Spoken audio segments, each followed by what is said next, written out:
Be El Pollo before I'm Hops and Bruce. So say we all. Welcome to Talking Heads, everyone. Episode 335, your once-weekly live show for the latest in beer and tech news. I'm Jeff. I'm Rett.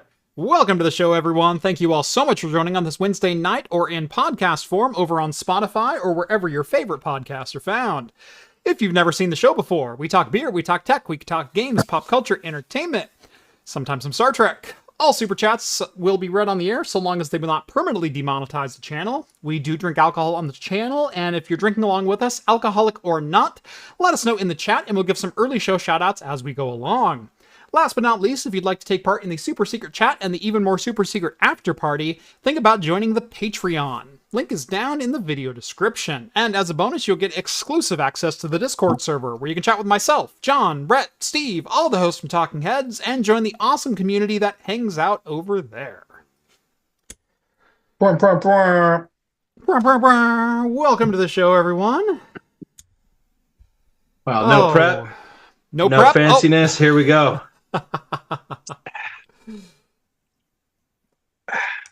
Going with the classics.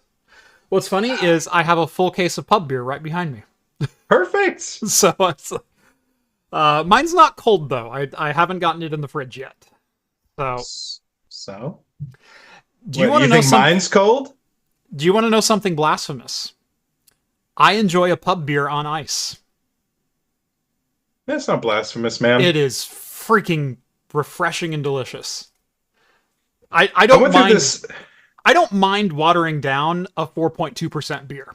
I don't mind it at all. It's already 90% of the way there anyway. What's a little dilution? I don't think that there's anything wrong with that. I went through this phase where for a long time, before I had air conditioning, I would buy like those big jugs of table wine, from the bottom shelf. Uh-huh. And I would drink those red table wines with ice. Uh-huh. It was like so refreshing. It was great. And that stuff was like way sweeter than normal anyways. So it was like, it was like a little treat, Right. No, every once in a while we'll do some cooking with some red wine or white wine. We have the little, 8-ounce bottles of Sutter Home, their cab and whatnot. 2 ounces for the food, 6 ounces for me. Like that's how those bottles are supposed to work, right? I will gladly pour those over ice as well. Again, their cab tends to be a little bit sweeter than you would normally get. Yeah. And it's going to go to waste anyway. It's 6 ounces of wine. I'm not going to save that. So yeah. Well, and even then, it's like you could buy a whole bottle for like $3.99 at your local convenience store. So right. Yeah, I'm not worried about quality if I'm buying a $4 bottle of wine. Anyway, I did do a little bit of prep for the show, although I'm not sure exactly which beer I want to go with. There we go. We'll do this one. If you watched the show last week, I received a beer mail from Mike D up in Quebec, Canada. I love how I didn't stutter on Quebec and then I stuttered on Canada. It's fantastic. Anyway, from Bluesky. Up in Montreal, it is the Cirrus EDS Oat Cream Double IPA 8.5%. And the can art on this is just freaking fantastic. Love it.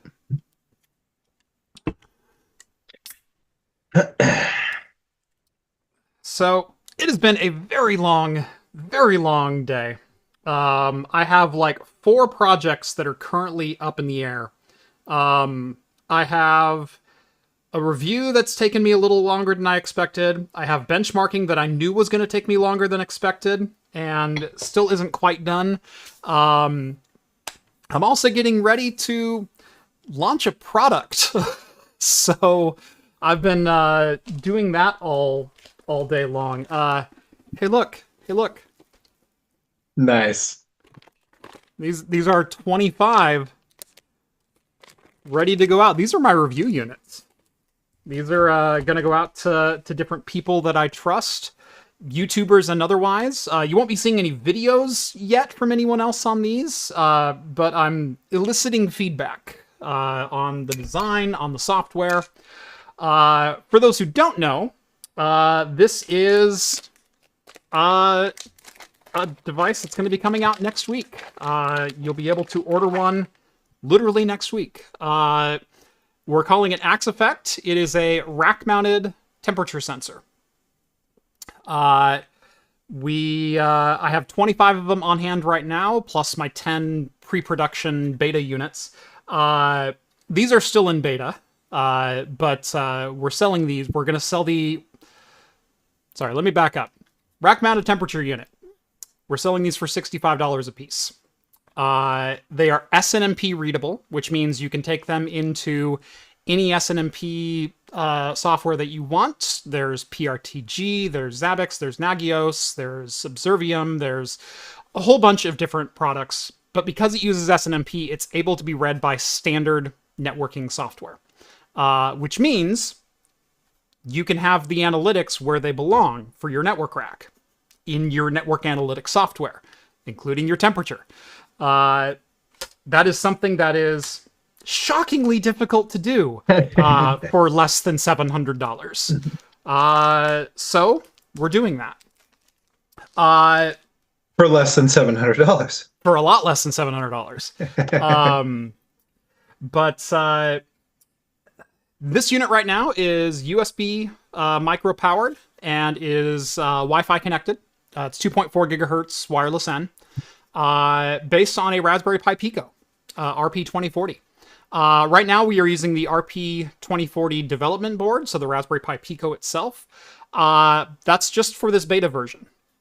We will be developing a 100% custom board, still powered by an RP2040, but our own parts on top of that. The full retail version, which should launch sometime in Q4, is going to have 5 gigahertz Wi-Fi. And we are also doing a Ethernet and PoE version of this. So you can just plug in a network cable to a PoE switch and get SNMP temperature readings wherever you need them in your network rack. So I'm very excited about these. More information to come, but we are going to be selling 400 of these beta units. And same kind of thing, eliciting feedback. What do you guys think of this? What do you think of the form factor? What do you think of the software, the firmware, the configuration, the reliability, the readability of it? The really cool thing is we are using a very nice temperature sensor on this. I have found in my testing that the readings of 10 devices set on a shelf are within 0.2 degrees Celsius of each other. So factory calibration is spot on. The other cool thing is these do reporting in the hundredths of a degree Celsius. And which means you're not getting like sawtooth readings in your SNMP temperature monitor. You're getting nice smooth charting in your temperature monitor. Just makes your graphs a little bit nicer to look at. But yeah, this is going to be very exciting. Selling 400 of these beta units. I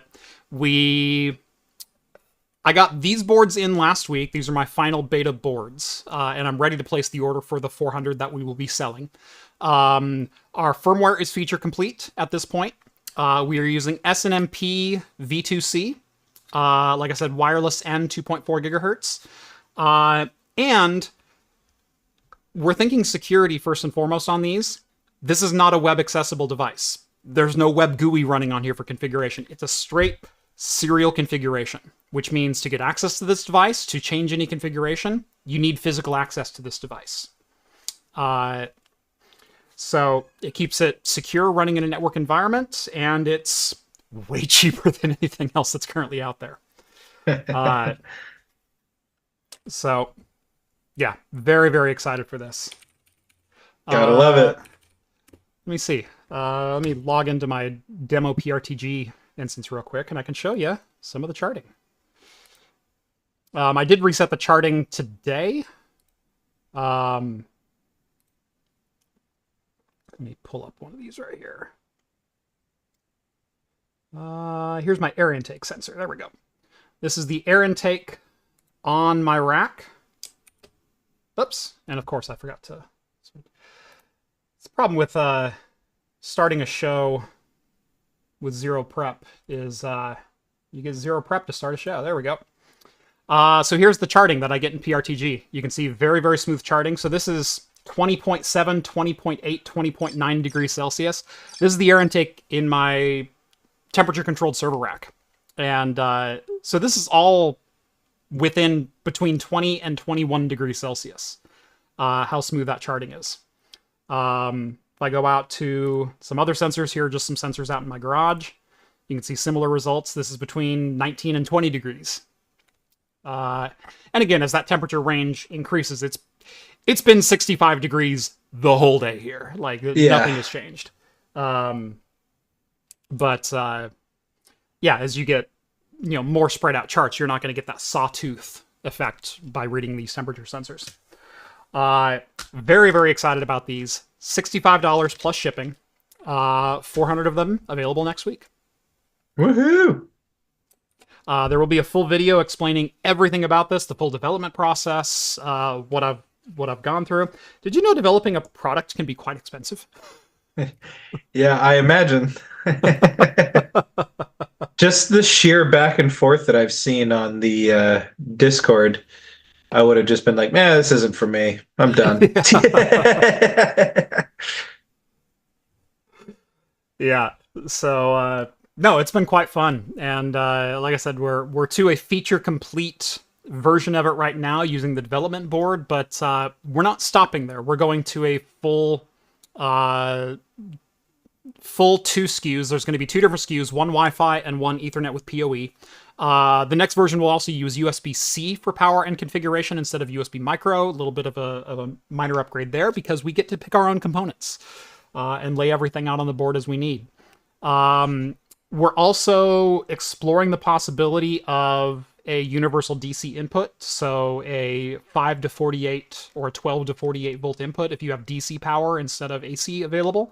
We're looking at a barrel jack input for that, so you can tie it into whatever DC power source that you have. But yeah, very, very exciting. That's very cool. Available at craftcomputing.store next week. Actually, they're going to be available at craftcomputing.com next week. Whoa, no, I can't handle this amount of change. Yeah, craftcomputing.store is still going to exist for merch. But because on these devices, I need to charge for shipping, my profit margin is not being rolled into the shipping costs like they are in the merch store. And the way my retailer is set up right now, if I have a shipping policy for my store, that's the shipping policy for the store. Yeah. So I would have to estimate shipping charges internationally, and for stone coasters, it's one thing to go, if I lose a couple of bucks here and there, it's not a big deal. There's a lot more money riding in this product. So yeah. We are spinning up a new web store that is going to be craftcomputing.com. That may change in the future, but I have the domain, so I might as well use it. It's going to be the same platform. It's still hosted by the same people. It's still using the same interface, the same security, the same everything else. But it allows me to do international shipping, bulk shipping rates, etc. Perfect. So, yeah. Do you got a super chat hiding in there from Terror Pup? Go for 10 buckaroos. Been sick the last month. My A1C been near 12 because of stress. Sad I missed the live video of you and Jeff, but glad I got to watch it a couple days later. Waiting to last minute make life more fun. Indeed it does, Terror Pup. Indeed it does. Yep. Now, I spent this morning flashing and putting all these together. So these are all firmware flashed and literally ready to drop in a mailbox and go out to the Jeff Gearlings and the Wendells and the Tom Lawrences of the world. I've also got a number of different industry people that I'm reaching out to, friends of the channel, just people that I know in general, that are also getting demos of this. And again, I'm not looking for like video reviews or anything like that. I will for the retail product. But for this one, I just want feedback. I just want, hey, we installed it here. here's things that I noticed. Here's what I'd like to see, what I liked, what I didn't like. While it's in beta and before we've laid out the final retail board or spent any amount of time developing a form factor, I want to hear about this form factor. And I want to hear about what would you like to see in an industrial device like this. These cases are 3D printed. The beta cases will all be 3D printed. I've already ordered the 3D printed cases. And like I said, I'm waiting to click buy on the 400 boards themselves to get shipped in. Does the case come in any other colors? Just wondering. This time, no. The beta boards are all going to come in this neon green color because that is totally on brand for craft computing. The final retail product may come in a couple different colors, and that's actually what I was going to branch into, is the final retail product will not be a 3D printed case. I've kind of... If it's 3D printed, it's not going to be FDM or resin. It's going to be like SLS. I want to go either nylon SLS or ABS injection molding for the final retail product. While we're on the subject, so there was so much design iteration in this case to get it to this form factor and something that I liked. So the temperature sensor is up here at the front, and it has air intake right there. There's also a break inside the case itself to separate the PCB from the temperature sensor. So the case or the components in here are not going to bleed heat into this, and I've actually confirmed that with a thermal camera as well. These are rack mount holes. You can rack it vertically from the left, vertically from the right, or horizontally right here, and this case is in a 1U form factor. It is 2 mil short of the 1U form factor, 1 mil on each side.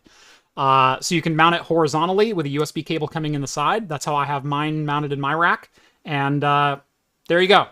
Or if you have enough room, you can mount this vertically. You can mount it to side posts, however you want to mount it. Or if you just want to zip tie it somewhere, there's 2 holes, so you can zip tie it vertically or horizontally wherever you need to go. So yeah, that was a lot of fun to work out all of those different orientations. How to get the board mounted. Originally, my lid was a friction fit lid, and now it's actually screwed through the PCB into the bottom plate, so it holds the back plate on very securely. That was actually a last-second change. I ordered the 3D printed cases, and then started putting all my retail units together, and realized if I torqued down the PCB with the screws just a hair too much, it would flex the bottom case enough where the top case would no longer friction fit. And it's like, well, that's a problem. And so I had to go back and completely redesign my whole mounting system. And order new screws. I had already ordered 4,000 M2 5mm screws. I had to go back and redesign the height of the case, the mounting mechanism, the case standoffs, because the top panel now actually contacts the PCB from the top side, and order a set of M2 by 10mm button head screws instead of the screws that I had. It was a whole thing. Yeah, design is so much fun. Sounds like it. But those are going on sale next week. We're selling 400 of them international. Hell yeah. So, very excited. John J. Drinking a Pig's Fly by Black Stack Brewing. Quad IPA, 14%. Good gravy. And a 4.3 out of 5. Elmo's drinking a Cabernet Sauvignon from Radius in Washington State, 13.3%. Let's see. Allison says it's 2 a.m. I shall be opening the AI-designed Hell Energy drink I put a pic of in the Discord earlier with a sneak rack shot. Ooh, I'll have to check that out. Let's see. Old Poi is washing down a big bag of Cheetos. Jason's got a Hop Valley Bandon Dunes Ghost Tree Hazy IPA, 7%. Good old local brew here. What's funny is it's Hop Valley, Bend, Oregon, but Bandon Dunes, Florence, Oregon. So I know both places. I've spent lots of time in both places. Let's see. Novella's got a great notion. Again, we're all drinking Oregon today. That's fantastic. Great Notion. Haze Cadet IPA 7.2. 4.1 on Untapped. Terra Pop's got a Voodoo Ranger. And Lagunitas IPA. Fantastic. Cool. If anyone needs 4,000 small screws, let Jeff know. The nice thing is M2 is your typical size for SSD mount screws. Now 5mm might be a little too long, but most of the time they go through post. They will go all the way through. So even though most SSD screws are M2 by 3, M2 by 5 will thread in and go all the way through, no problem. So for the longest time, finding M2 screws to screw in SSDs has just been an absolute nightmare. Now I have 4,000 of them.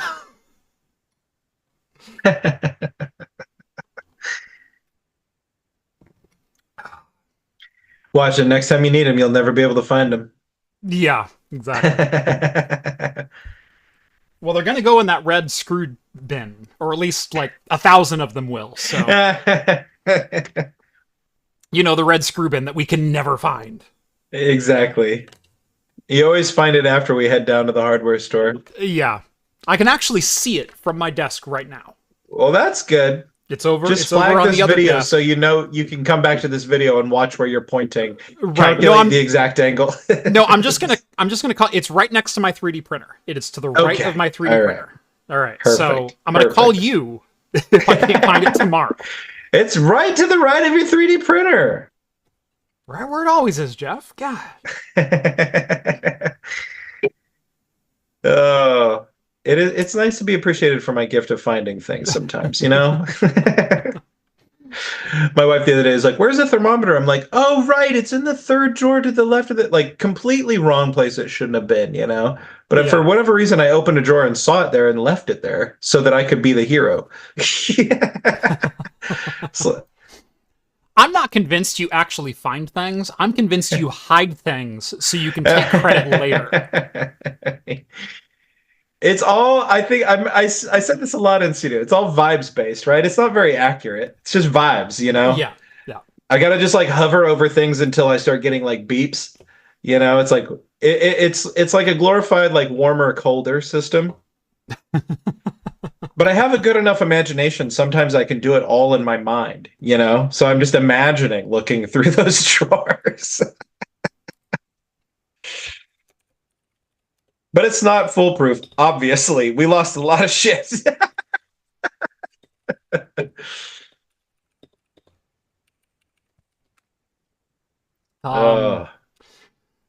So Skull made a mention that you might be able to special order the case in 0000FF if you don't want 00FF00. Knowing who's printing them, they may show up 0000FF anyway. So, yeah, I hope I got to choose the color.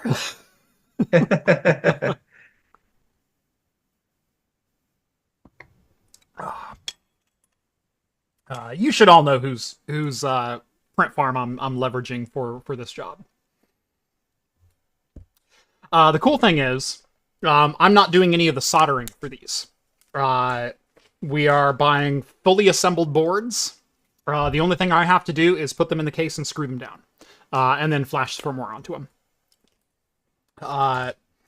So, and hopefully with the full retail product, I actually want to receive them fully built. I want, if I can, I'm going to get the same company to do cases for me as well, either injection molding or SLS or whatever the process that we end up on is. But yeah, I would like to receive fully boxed retail products, because I'm slowly becoming a logistics company, but I can only do one thing that I don't want, and apparently logistics is going to be that thing. What I don't want to also have to do is, look, if these sell in the quantities of thousands, how much time is that spent even putting 4 screws and 2 halves of a case together and then flashing firmware, at your best, that's 2 minutes per product. It's 2,000 minutes. To sell 1,000 of these, that's like 4 days of labor. Like, putting the 25 together that I had today, that was enough. That was enough for me. I want to receive fully built units. As it is, I'm going to have to put all 400 of the units that we sell together here this next month. But, yeah. Elmo says it's powered by PCBWay. Yes, PCBWay is actually sponsoring at least the video portion. And they are building the PCBs and doing the soldering for me. So yes, sponsored by PCBWay. But I can't say the development was in-house. The idea was in-house, and then the development was outsourced. So, and if you're a member of the Discord, you might know who I did the outsourcing of the product to. So, shout out to IDProm. Let's see. Open source the STL. I may, well, for the beta board, I might release the STL files on this. I released an earlier version of this already. But I might open source the STL, at least for this one. I've gone back and forth on open sourcing this. Mainly because I've spent a lot of money developing this already. I was adding it up earlier. I'm almost 5,000 into development, and I haven't even placed the order button for the boards that I'm going to sell this next month. Like, it has not been an inexpensive process. Although at the same time, it has been a fairly inexpensive process. But if I open source it, that means I've done all the dev work for SNMP on an RP2040 absolutely free, which is awesome. But at the same time, I don't want some company to come in and sell a half-baked product for $15. I've thought about doing open source non-commercial and letting you look at the firmware. It's on a Raspberry Pi RP2040. You're probably going to be able to look at the firmware anyway. But if I don't open source it, you can't modify it. And you can't sell it, and you can't do anything like that. I think I'm rather going to go the... it might be open source non-commercial. If you want to make one of these yourself, sure. If you want to... We are going to be actively developing this firmware well into the future. Like I said, we have a feature-complete version of the firmware right now, but we also discovered a couple of bugs just this last week that we addressed and fixed. Overall, it's seemed to be a fairly stable product, but it hasn't gone out into the wild yet. It's been literally plugged into... There are 3 people with these devices right now. So we are actively seeking bug reports and use cases and things like that. While this is purpose designed for server racks, there's no reason this can't go other places to be a temperature sensor for other places that you need a high level of accuracy.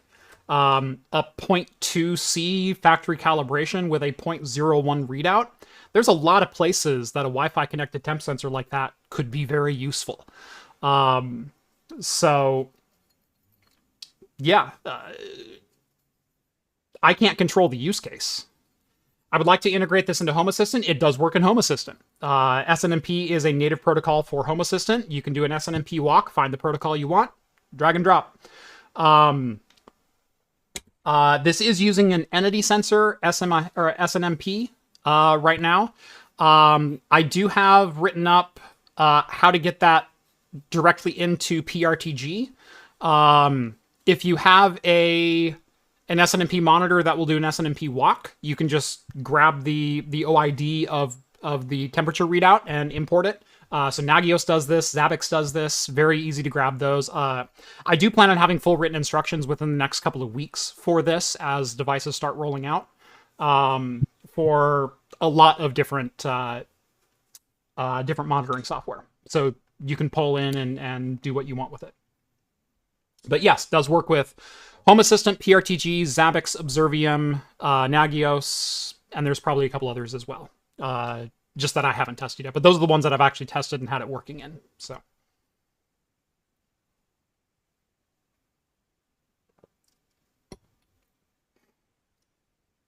Yeah. You can encrypt the software, but then you're closing it off to the community. Feel me? The RP2040, I don't believe supports encrypted firmware.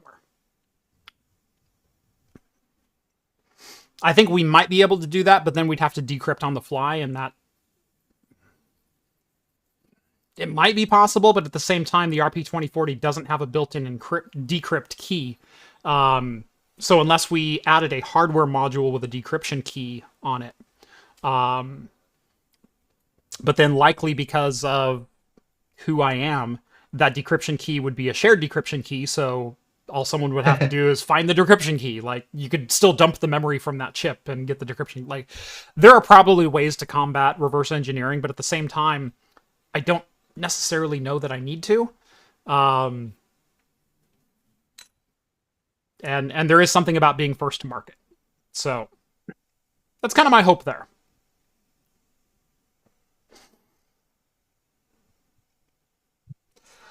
I may eventually go open source non-commercial. I'm wrestling with a lot of different things right now as far as like how I want to handle that aspect of it.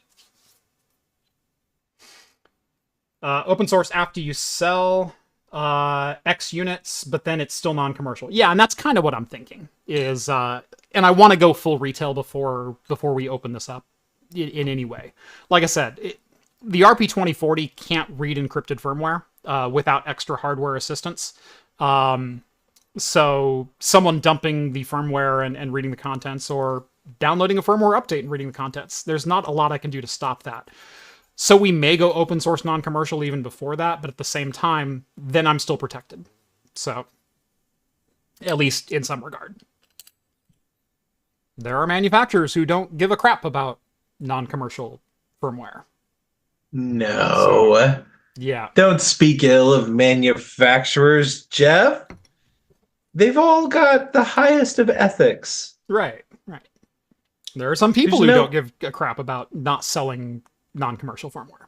So, see it all the time. One thing I understand about capitalism is that everybody respects each other's intellectual property and stuff like that. Like, there's nothing to worry about. Yeah. It's the best system. Yep. Have not patented these yet, but I will likely be exploring that within the next couple of months. So, yeah. Haven't consulted an attorney yet on that, but definitely on the radar once this initial burst is done. So,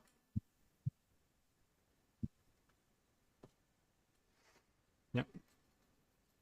Very difficult to patent software. Many countries don't allow it. Exactly. Yeah, and it's kind of like the same with music. You can't patent a drum beat. You can't patent a chord progression. That hasn't stopped Warner Brothers from trying. It hasn't stopped people from suing Ed Sheeran. Oh yeah, God, that one's a mess. Yeah. Who was vindicated, and it doesn't take a musical savant to know that Ed Sheeran is a musical savant. Like, it also doesn't take a lot to know that, like, yeah, no shit, Ed Sheeran was inspired by Marvin Gaye. Mm-hmm. That's how music works. Right. Like, Ed Sheeran's obviously very talented, and maybe he could have come up with something like that in an absolute vacuum. But he had the privilege and honor of coming up with Marvin Gaye's music. And so, yeah, it's going to color his music sometimes. Mm-hmm. It's just how it works. It was do you know how many jazz solos I put the lick into? Like, exactly, man. Nobody's out here like, you're playing the lick. What are you doing, dude? Like that's the thing about music that I feel like none of the accountants or anything can understand, none of the lawyers can understand is like how much of it is just like a conversation amongst other musicians. Hmm. And like if Marvin Gaye was alive, like putting out a song that sounds like a Marvin Gaye song, that's a conversation with Marvin Gaye. That's what all of these jazz artists used to do. They would constantly communicate with each other. Oh, did you hear that new track? Did you hear this? Blah blah blah. Hmm. And then the same thing when you get into every other musical genre. It's just a constant back and forth and exchanging ideas, conversation.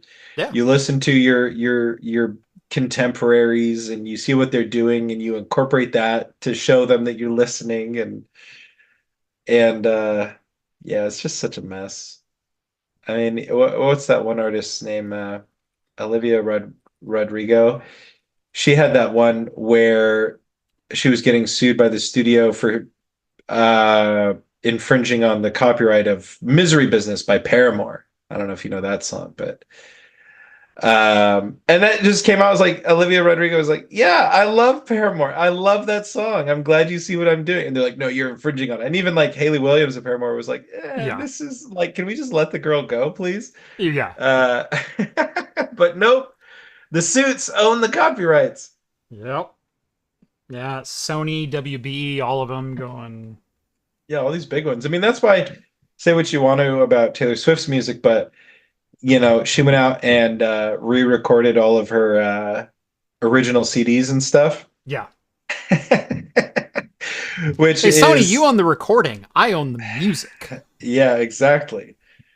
And God, just so funny the way that she weaponized intellectual property rights against the recording That studios. was such a baller move.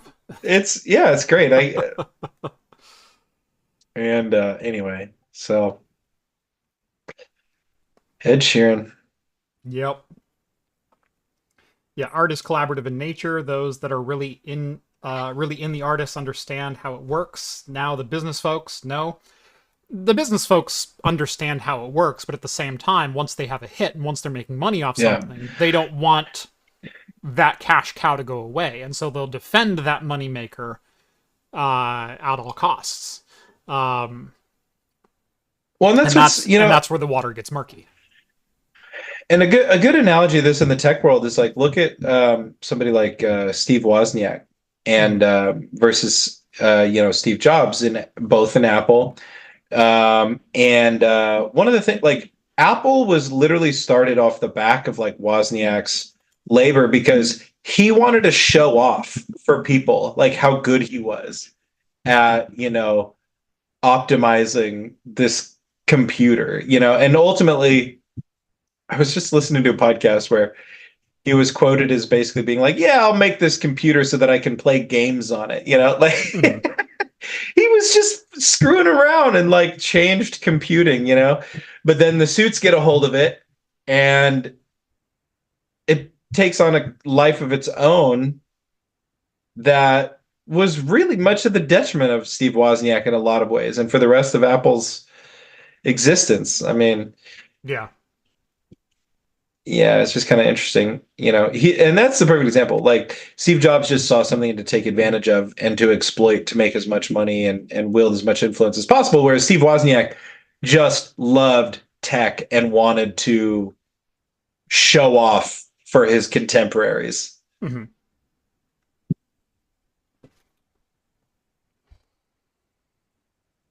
Yeah. Glad I could bring it back to Apple. And there's a whole thesis here about capitalism, but we're not going to do that.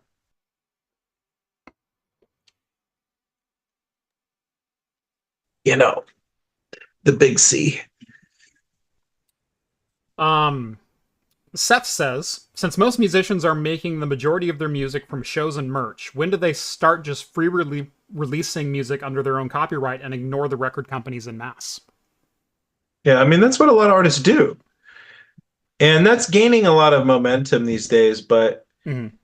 um There are so many artists on who just post music on YouTube or yeah. Spotify or whatever else, and let algorithms discover, and then Yeah. as you become more popular and people demand, shows or want to see you live, you book shows in regions that your music's popular in. And you're obviously going to try to start with big cities that are in your region. If you're in California, you do shows in San Fran and Sacramento and LA and San Diego, and you try to book venues and shows that you can get more of an audience and build Yeah. more. Yeah. Same I kind of thing mean, with stand-up comedy. I mean, stand-up comedy is a very similar gig. You try to find where you're popular at. You start grinding on doing bar shows and comedy rooms, and it was really funny. I saw Steve Hofstetter at a vineyard down a 2-mile dirt road that happens to be just a couple miles from my house where I live at now. But I saw him in like 2018. He was on tour, and he stopped at this little vineyard in Salem, and there were 40 people in that room. He sold out that room at 40 people, but he took that gig. Do you think Steve yeah. Hofstetter takes that gig today? Probably not. But But that's the thing, and somebody like Steve Hofstetter is in a really rare position. Like, I don't know what like his management looks like or if it's just all self-run, but like he he does very well making content and doing comedy. mhm. Like he probably owns the means of his own production. You know what I mean? Yes, yeah, And a better analogy of this, like music is like, yeah, you get a lot of independent artists, sure. Like I've been making music for, 20 years and I've never had a record deal. And the difference is those like I I'm just never going to be able to get as many ears listening to my music as like Taylor Swift gets. right. This another analogy is like in the book printing space. You look at all of these like look at like a breakaway like Andy Weir who wrote The Martian. And The Hmm. Martian got popular as like a freely published like on a blog type story that people read and really enjoyed and said, "Hey, you should do something with this." So he packaged it on Amazon self-publishing and sold it for like $1. Hmm. And it kept gaining traction, kept gaining traction, kept gaining traction until all of a sudden he's got a big publishing deal with one of the big five and they're printing copies and getting movie rights. But the thing is like there are like just like in music, there's 1.5 million people doing that at any given time. It's Yeah, all garbage. It's a fight for how you can get eyes on your work. And even if you're writing something really good, how do you get as many eyes on your work when there's somebody like Brandon Sanderson out there who's just sucking all of the oxygen? Like people don't want to talk about indie books when they could be talking about Brandon Sanderson. And the same thing could be said about music. And I'm guessing like based off Seth's comment and based on a lot of the like conversations we have about music in the Discord is like a lot mhm. of people enjoy indie music and we all have our own eclectic tastes and we all Right. gravitate towards those things, but like it's still a battle to get ears on your music. Like if you're Yeah, not top 40, you're not making anything on Spotify. It's like right. my friends are in a band where they had one song got picked up by a playlist on Spotify and it all of a sudden it got like millions of listens on Spotify. And that gave them an influx of money. But ultimately, like it was only a few $1,000s, and they just used that to like go back into the studio, pay for their own recordings and pay for their own CD releases. But like that didn't even with millions of views on Spotify, like that didn't equate to like record deals, that didn't equate to like marketing, that didn't equate to anything. It literally meant money in their pocket that they could use to like go and create the quality of product that Mhm. they wanted to make, which is cool. But like, I don't know. It's just, yeah, it's just not easy out there for like independent. Like you're just, and everybody's so apathetic, you know? Well, Seth let's saying that, but like, look at how YouTube functions, you know? It's right. like, Let's loop the conversation back around. You know, I'm not. I'm a musician, but I'm not making music anymore. I'm certainly not getting paid to make music anymore. But this guy right here, if I was if I was the developer that I hired to do the programming and PCB assembly for me, and I put this out as a product, and I tried to sell this product, might sell 10, might sell 20 of them. It'd be very quiet. It'd be very low volume. This would probably be the finished product. The reason I'm so bullish on this, on my temperature sensor, is because I have an audience of people who will look at this and go, "That's really cool. I want to buy one." And it's the same kind of paradigm of success breeds success in the music industry. Once Taylor Swift has an audience of 1 billion people, she can put out whatever she wants, and 1 billion people are going to listen to that. Now, maybe 700 million like it, but that's still 700 million. Like, I'm not saying I'm the biggest YouTuber in the world, but at the same time, I have an audience of people who are in this industry, in this field. I have an audience of decision makers. I have an audience of workers and people who have recommendations and whatnot. This is a product I can sell to my audience in mass because I have that audience. If I was an independent and just kind of came out and slapped this on a website somewhere, I don't know who would buy it. Part of it is I have a name behind me. Part of it is I have an audience who will look at this and go, I want to know more. And that's kind of what I'm counting on. But I also have a feeling that that's what's going to make this device a success. Yeah. Yeah. And somebody in chat's bringing it back to, or it's still talking about the music thing. And one thing is interesting is like, if you look at the analytics of Spotify every year, there's something like 60% of all of the music on Spotify doesn't have a single listen. So put that into perspective for you. Like, our podcast is on Spotify, and it does okay. Yeah. And let me rephrase. It's not 60% of the music on Spotify. It was 60% of the tracks released in 2023 didn't have a single listen. Yeah. And it might have even been a bigger like percentage. I just was trying to make it sound reasonable, but it might have been reasonable. And I think it's something like 80% of tracks have fewer than like 1,000 listens. Yeah. So yeah. I don't know. Yeah, I think I still have our Anchor FM. I do. Okay, there we go. Saving the description now with our Spotify. But let me go look at the Spotify page real quick. I'm kind of curious to see if they'll give me I don't know if the numbers are publicly facing. Nope, doesn't say. Okay.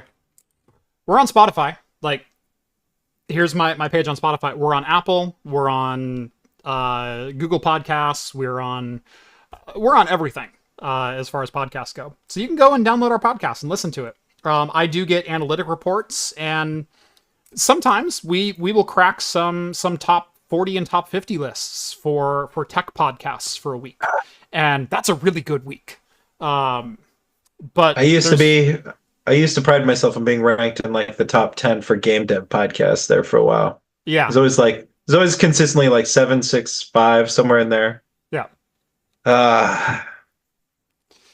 Those were the days. We've cracked some decent numbers on occasion and whatnot, but I will say podcast does get more views and listens throughout the week than even my VODs do. For YouTube. So for even sure, the replay on this, we'll do somewhere between 2,000 and 4,000 VODs on YouTube of watching the stream after it's gone live. I usually have about 1,000 people who watch live, and usually of that is maybe 150 concurrent. So 150 people will kind of come and go throughout the stream, but it stays very consistent at 150 throughout. People tune in, people tune out. It's the way a 2.5-hour podcast works. Yeah. But I mean, I try to tune in every week, but it might only be for 5 minutes, But throughout the entire month, if we're getting, say, 3,000 views on the podcast plus 1,000 concurrent, or 1,000 when it's live, that's 16,000 views on the podcast per month on YouTube. Through syndication, through redistributing the podcast, I get between 30 and 50,000 listens to the podcast. That's a pretty healthy show. It's a really healthy show. I wish I got more on YouTube. I really do. And I give everything away for free on Spot. Like, there's no subscription. There's no money. There's no ad revenue. I don't make a single penny off syndicating the podcast. It's just send it out there and let people listen. and it does okay. That's It's not pretty a good by million a week. podcast standards. Yeah. No, but that's pretty good by podcast standards. Michael sends over 10 Aussie bucks. Thank you very much. And they will be going international. Also, tacos are a sandwich. Oh, are we getting into the sandwich debate? Yeah, they're trying to bring it onto the stream. Yeah, I saw the sandwich debate in Talking Heads. Um, Here's the thing. The thing about sandwich, like tacos as a sandwich, that's just American nationality. That's like some serious colonization of other people's food, and I'm all for it. So like, yeah, everything's a sandwich when you want to look at it, man. I've eaten some slices of pizza that looked like a sandwich before. yeah. Like sandwich is the dominant cultural export of the United States of America. And I'll fight anybody who disagrees. Yeah. So tacos were invented in El Paso, Texas. Yeah. Therefore, they are a sandwich, just purely by annexation of the best of our ideas. So there you go. What about a stuffed pizza? 100% a sandwich. A stuffed pizza is a sandwich. Yeah. Yeah. I'll fight anybody. Yep. Line them up. Here's the one that always this debate centers around hot dogs. Okay. Are hot dogs a sandwich? If taco is a sandwich, then hot dogs are definitely a sandwich. Yeah. I see tacos more as a wrap. Okay, but wraps are also sandwiches. I'm They sorry. can If you're be. wrapping it in bread, then it's a sandwich. Yeah. Yeah. Is a pita a sandwich? 100%. They call them sandwiches at Pita Pit. Okay, well there you go. Cool. My problem with a hot dog is the bun is a single piece. Mm-hmm. It is meant to hold it. Not when I'm done with it, but yeah, go ahead. Right. A well done hot dog is usually separated by the end, but hot dog buns come as a single piece, and to that extent, so do hoagie rolls. Hoagie rolls come with a 3/4 slice. Well, yeah, but think about Subway sandwiches too. They're the same way. Like they should be the same way. Like it's a single Subway piece sandwiches, of bread. Subway sandwiches, number one, is more cake than sandwich. That's canon. Well, when I said Subway, I meant to say submarine to sound like a huge douche instead of just saying sub sandwiches. So I don't mean the chain, but but a sub sandwich. Yeah. It is an interesting conversation because a sub sandwich, a submarine sandwich, a Subway sandwich starts as a loaf of bread. Exactly. That is then sliced. Just like a hoagie roll. Just like a hoagie roll. Now, the difference is they usually slice all the way through. A hoagie roll is nothing more than a 3/4 inch cut sub. Or 3/4 cut sub. Yeah. But is a piece of bread that opens and then leaves two faces closed and then two faces exposed technically a sandwich? Is it between two pieces of bread or is it stuffed into one piece of bread? Yeah. And that was my overlying point. Yeah, I appreciate your effort here. Also, sandwich being two pieces of bread. Like, that's the definition of a sandwich, right? That's why I don't think wraps are technically sandwiches. I think they're technically wraps. And I think a taco is a wrap. I think a pita is a wrap. Yeah. Look, I'm going to just take the cultural supremacy route here. Like, I had some shawarma today. That was a sandwich, too. Well, that changes the conversation entirely. We're going shawarma. And it was so good. And I thought to myself, what a great meal. Like, only as satisfying as the best of American sandwiches. And like, I know it came from a Syrian restaurant, but like, you know, it's Oregon. Yeah. I'm just going to assume all of the best of the world's food. And if it's got bread around it, it's a sandwich. Is it well thought out? Is it well reasoned? No. I'm basing this all off of cultural supremacy, sandwich supremacy. the nationalism of food. Novella wants to know. I think it was Novella who said it. Let me find it.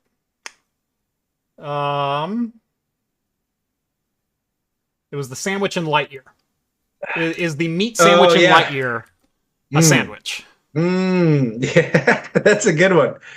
That's a good one. Well, here's the thing. So Lightyear obviously takes place in the far-flung future, so far removed from our own that not even Buzz Lightyear himself recognized that as a sandwich. He said, well, where's the bread? And they said, the bread that suck all the moisture out. And they laughed at him like he was a huge idiot. So John clearly, John Jay who said, thoughts on the meat sandwich from the movie Lightyear? Yeah. That's a really, really, really great point. And in the far future, I would be arguing for meat sandwich supremacy. But here in the 21st century, at the beginning of the 21st century, it's just a keto sandwich. Yeah, exactly. That is a keto sandwich. Except, well, and that's true, right? Because you can even do like the keto pitas without they're just bowls. Basically, you don't get the pita with it. Same thing Subway, you can do. Old Poi coming in. Now there was a comment. How broad is our definition of bread? Seth wants to know that. And to me, bread can be any flour or corn-based granular flour-based product. And so there's a very broad definition of bread. I think tortillas are bread. I think for sure. They are bread. Yeah, exactly. It's taking the grain that is available to you and producing a starchy based thing. Yeah. It's bread. Whether it's a tortilla, whether it's a chip, whether it's hoagie, whether it's a roll, whether it's bread, whatever. Cake is technically bread, and bread is technically cake, according to Subway. But my definition of sandwich, and I think it was Coy who just said, a sandwich is sandwiching two things, or sandwiched between two things. That term came after the invention of the sandwich. Did it? Okay. Yes, because the sandwich was named because the Earl of Sandwich, which the Sandwich Isles were named after, which is Hawaii today. Well, I guess it was Sandwich Isles after Hawaii. Whatever. You know what I'm saying. But the point is, the Earl of Sandwich was playing cards, and he wanted to eat some roast beef without getting his hands greasy. And so he put his roast beef between two pieces of bread. And as you can see, Lightyear's got the grease going on from the ham that he's using there. Yeah. Like I appreciate the attention to detail that they went into this with. Well, have you seen that movie, Jeff? I have not seen Lightyear. The whole joke is about how wet it is and how slimy it is, and they're all like, "Well, yeah, that's the way you're supposed to do it. Like two pieces of bread would just suck all the juice out of it. Like how are you supposed to eat that?"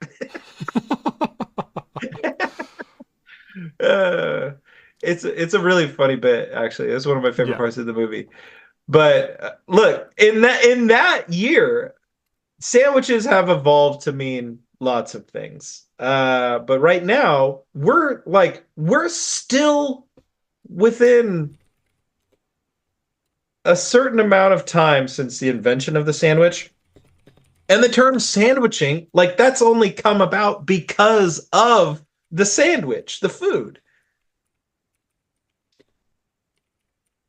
We could have just as easily had said, well, let's hamburger these two things together. That doesn't, no, we're sandwiching them.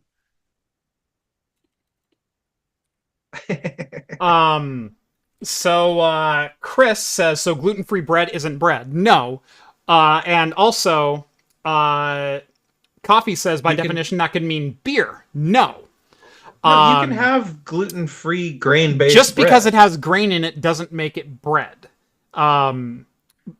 Beer is a beverage.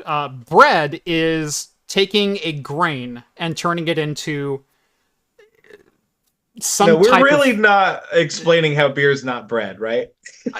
I hope not, okay? But gluten-free bread is not bread. No, gluten-free bread absolutely is bread. They're just not using wheat as the base component. You can use corn, you can use tapioca, you can use rice, you can use lectin, you can use a host of different replacements for wheat. Wheat does not define bread. Bread defines bread. Right. Right. I mean, the fact that you can make tortillas out of corn. In fact, you always made tortillas out of corn You can before make white people got a hold cornbread. of them. It's right there. Exactly. Exactly. I'm just like, the fact that you can make bread out of corn is enough to, like, let's just drop the. We all know what bread is, and we know that it's made out of grain. Okay. Right. Like, so it that doesn't is my have to be definition. wheat. Is it can be flat, it can be raised, it can you can add yeast and raise it, you can turn it into a flatbread, but it is a starchy composite of grain that once baked gets you a singular product. Yeah. Whether it's a tortilla, whether it's a wrap, whether it's pita, whether it's bread, whether it's cake. Cake is bread. Yes. Yeah. Sure, Howard. Let's see. Stream derailed. This stream didn't have an agenda to begin with. I said that at the outset. I wanted to talk about what you wanted to talk about, and you guys wanted to talk sandwiches. So we're talking sandwiches.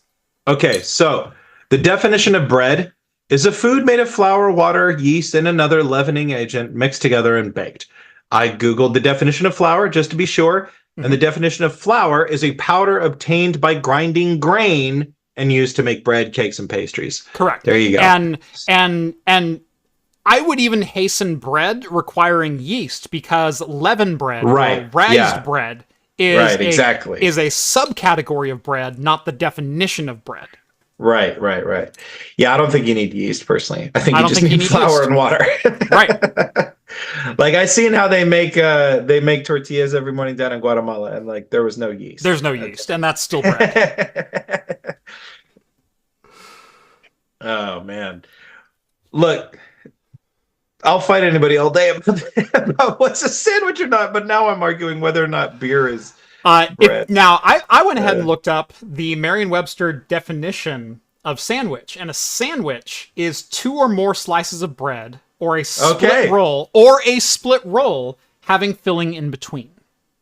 That settles it right there. Right, that's exactly the definition. So my one caveat for is a hot dog a sandwich, or is a hoagie a sandwich, was because it was a single piece that was split down the middle. Yeah. That's technically a sandwich. A hot dog is a sandwich, a stuffed pizza is a sandwich, a pita is a sandwich. Yeah. It is taking bread and it is putting things between bread. Yeah. If you put something between bread, it's now a sandwich. Case closed. Boom. No one wins this debate. BS, not tech support. Using official definitions of what is bread and what is a sandwich, we just close this debate. Even then, I think we were doing a pretty good job. Any arguments after this are in direct conflict with the actual definitions of those terms. And unless you want to fight Merriam and Webster, then you're going to have to shut your cake hole. Michael sends over 2 Aussie bucks. Thank you so much. Bacon wrapped steak is a steak sandwich. Technically not a sandwich. It's bacon wrapped steak. It's not between 2 pieces of bread. A steak sandwich is very clearly steak between 2 pieces of bread. That already exists. Right. Wrapping something in bacon doesn't make it a sandwich. It makes it bacon wrapped. That's why bacon wrapped is a term. No. Get out of here. No. Chris says, best rabbit hole ever. And I think a rather conclusive one. People are very passionate about this. And I think the reality is we all just need to open our minds. Merriam-Webster was just paid off by Big Hot Dog. Yeah. It was Franz all along. I think if you just have an open mind about what a sandwich is, you're going to be a lot happier in life. That's all I'm thinking.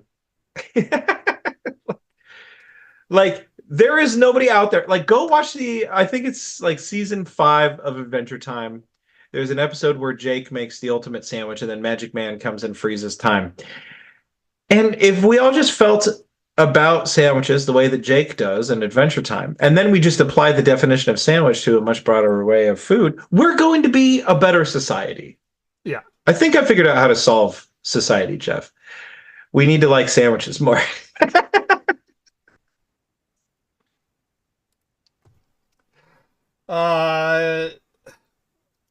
El Nero Diablo. There's more and more devil things cropping up as the show goes along. Yeah. And I love it. That's just Steve's alt. Yeah. Yeah, exactly. El Nero Diablo says, what about the KFC Double Down burger? Now, I used to get the Double Down a lot, and that is not like, okay, I guess if it's called a burger, it wasn't called a sandwich, was it? I'll admit it being a burger. That wasn't a sandwich, though. That was 2 pieces of chicken with like some bacon and cheese and stuff between it. It was only called its official name was the KFC Double Down. They did not declare it a sandwich. Smart. Wow. Genius on the Colonel's part. Because that's a battle the Colonel knew he couldn't win. Hold on. The Colonel never picks fights he can't win. We have some contention here. If we go to the wiki page, the Double Down, a sandwich. Oh. Well, we need to contact... But I think we need to correct this. I think this needs corrected because... Oh, hold on. Hold the phone. Does breaded chicken count as a sandwich? Oh, whoa. It's breaded chicken. Wow. Look at the picture. That is game-changing. Look at the picture. That is game-changing. Look at the picture. Rev is saying breading is separate from bread. It's still bread. Wow. It's still bread. What do they make that out of? It's stuffed bread, but it's bread. It's deep fried instead of baked, but the creation of it... Tortillas can be deep fried. That has nothing to do with that has nothing to do with the flour water mixture that goes into the batter. I'm conflicted about this now. Even I think the Double Down's a sandwich. I think the Double Down's a sandwich. I could give it. I think though, I'm not against contacting the person who edits that page and saying that it might need to be reviewed. I think the Double Down's a sandwich. I think it is 2 pieces of bread sandwiching 2 things together. The fact that chicken is inside of the bread and the bread is sandwiching, your lettuce and bacon and cheese. That's inconsequential. Point. That's a good point. I think it is a sandwich between 2 pieces of bread. I think the Double Down is a sandwich. You're right. It's not baked, it's just deep fried. It's different. But without a doubt. Yeah. Is it a healthy sandwich? Is it an abomination against God? Yeah, but it's a sandwich. Yeah, but I'm going to die happy having one. Let your flame burn bright. Literally, with all that grease. Chris sends over another $2. Thank you very much. You need a beer bread sandwich now with IPA gravy. IPA gravy, probably not the best thing in the world. But I could go for some beer battered fish right now. I miss the days during the pandemic when Sandy M delivered. Yeah, I know. I know. Those were dangerous days. So we've done a couple of live shows from Sandy M Brewery here in Salem. And during the pandemic, they immediately switched and started having their wait staff deliver food orders for lunch and dinner. And so you could order a 4-pack of beer and an order of fish and chips or an old English style pub burger and whatnot. Oh, the fish and chips at CNEM are freaking to die for. I had that once a week for like 6 months straight during the pandemic. Yeah. I've gone to CNEM 100 times. I don't think I've gotten anything other than the fish and chips. I have, and their other food is they have a good Reuben. They got a good Reuben. They've got a fantastic Western burger. The barbecue sauce, like a bourbon barbecue sauce with an onion ring and bacon. And I am all about a good Western burger. They've got a solid Western burger. They've got a couple other good sandwiches there too. I've had their chicken sandwich as well. Yeah. Oh. Zach says we need to do a Sandy M lunch again. My treat. Well, I'm coming up to you on Friday. We can't do Sandy M on Friday. So, I think I'm going out. I think I'm meeting up with Cosworth for lunch on Friday, and then I'm checking out ZWS, like 1:30 or 2 o'clock or whenever you're free. So that's kind of my plan for Friday. Pie is a sandwich. Yeah, sounds about right. I've said that for a long time. The argument could be said for what is the difference between bread and pastry. Yeah. See, that's tough because I was about to say that pie is like a sweet sandwich, whereas like a ham, that's like a savory. Right.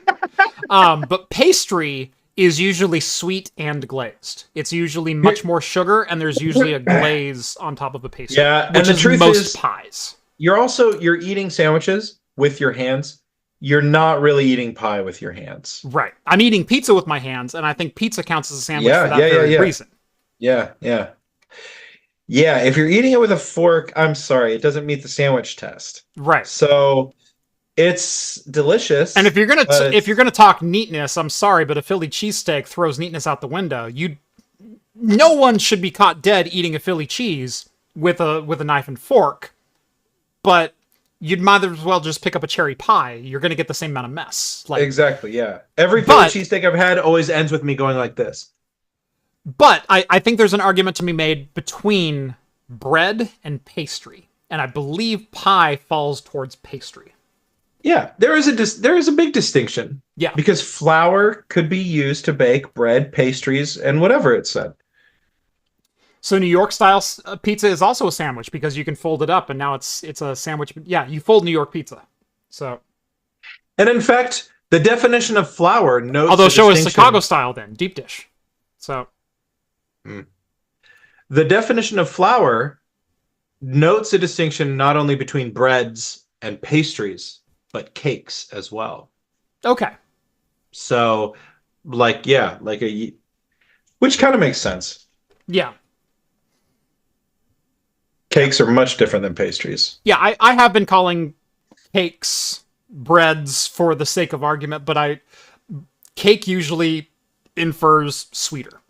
And like also like much like different consistency and I think it's the way it's meant to be consumed as well, and the implied preparation and consumption of it. Where a cake, you usually think fork. Mm-hmm. Bread, usually think pick up and eat. Like there is a difference in your perception of that. Yeah. So. Plus, I think cakes you're gonna have a lot more extra stuff in it too, like eggs and stuff, right? Are there any like cakes that don't have eggs in them? Ooh, not to my knowledge. Yeah, so there's gonna be like extra stuff. Yeah. That bread doesn't have. Right, whereas bread is flour and water. Right. Yeah. Right. Michael says for $5 Aussie, thank you so much again. You have not had an Aussie steak and gravy pie then. I eat it while driving. Are we really going to go down the realm of like hand pies and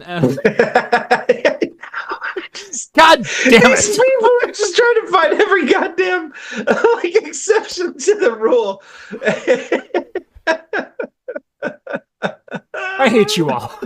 It's so funny. I was on your side until literally just now. Until Michael spoke up, I was on your side. Suddenly I hate this conversation. I saw a TikTok the other day, to change the subject quickly and decisively. I saw a TikTok the other day that made me think of all of our Aussie audience members, where it was like what it's like in Australia when you're 1 minute late to work and a guy rolls up, looks at the clock and it's like 7:01 and he goes, damn it, and then it's his friend like working in the right and he's like, I decided to show up, did you? Cracks a beer and then does it again. He's like, good afternoon, sunshine. Cracks a beer. It's the dumbest TikTok I've ever seen, but so charming. You Australians, you know what you got going on. Princess Leia's head would be a sandwich. because it's between two buns. Cute. Very cute, Very Rich. cute. I mean, you're halfway to Gordon Ramsay. You know, what are you? An idiot sandwich. Just put Leia between two buns. Oh, Oh, gosh darn it. What about McDonald's baked apple pie? We already went through pies and how I think they're more akin to pastry than bread. And yeah. how cake is more akin to that than bread because eggs, sugar, etc. But when we're talking bread, flour and water. Yeah, and those apple pie pastries, those are like crumbly too. That's like doesn't. I mean, I like them. You eat them with your hand, but you also eat cookies with your hand, and cookies are not sandwiches. Yeah. Ice cream Absolutely. cookies, ice cream sandwiches, Oh, yeah, ice cream sandwiches are definitely sandwiches. It's in the name. but they're made with cookies, which is not bread. Well, not all of them. Cookies are pastries.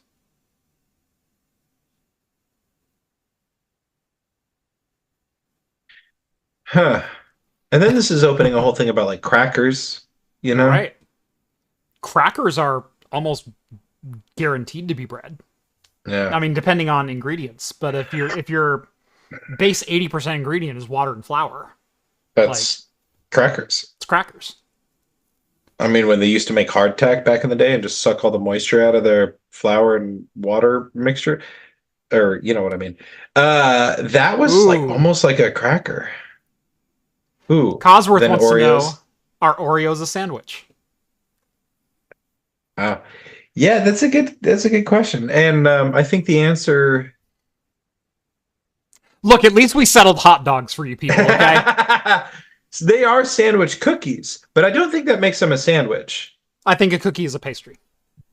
Yeah, I think so. They're sandwich cookies because what they're saying there is that they are cookies styling themselves after a sandwich. Right.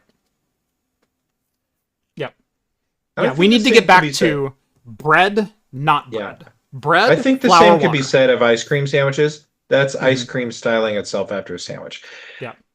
Just like the phrase sandwiching in general has come to mean something, we understand when something is invoking the name sandwich Right. to stylize itself after the holy sandwich. You jerks, I have not had dinner yet. Do not post pictures of meat pies and ice cream sandwiches. I hate you all.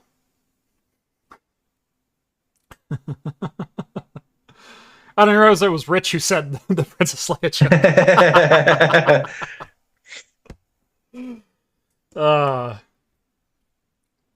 Nutter Butters are a sandwich. No, Nutter Butters are cookies, which is a pastry. Try to keep up.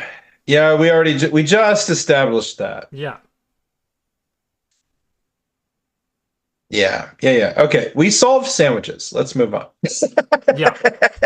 We solved sandwiches as can be solved in this forum, and that was taking official definitions, which is what is bread, what is Yeah. sandwich.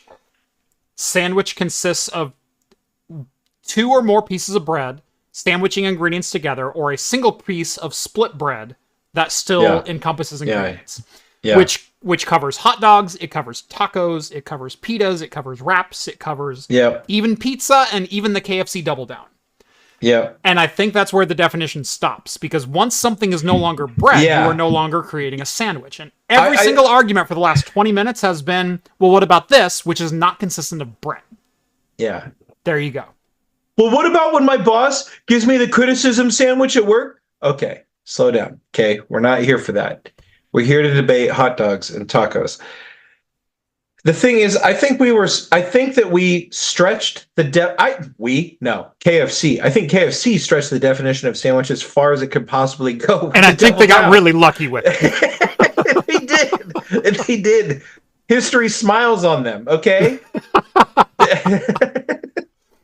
You can put chicken into bread and still have that bread be considered a bread, okay?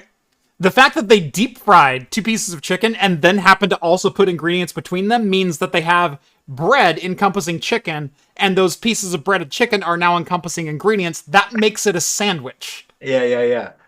Like, I think they took a shot, and literally they probably had a poster in the room that said shoot for the stars, shoot for the moon, or Shoot for the whatever moon. Yeah. whatever the damn saying is in corporate offices, Jeff. Shoot for the moon. If you miss, you'll still wind up among the stars. Perfect.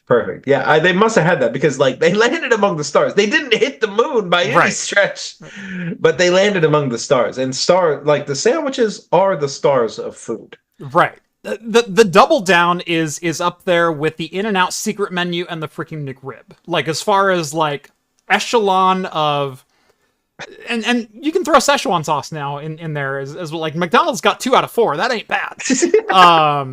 But as far as like being the envy and the dream of all 11 p.m. to 2 a.m. fast food goers everywhere. That and the chalupa must be the other one. Ooh, I have some expertise on this. What about corn dogs? Corn dog is technically a cornbread that is deep fried around a corn dog. Cornbread is a bread. Corn dog is a sandwich.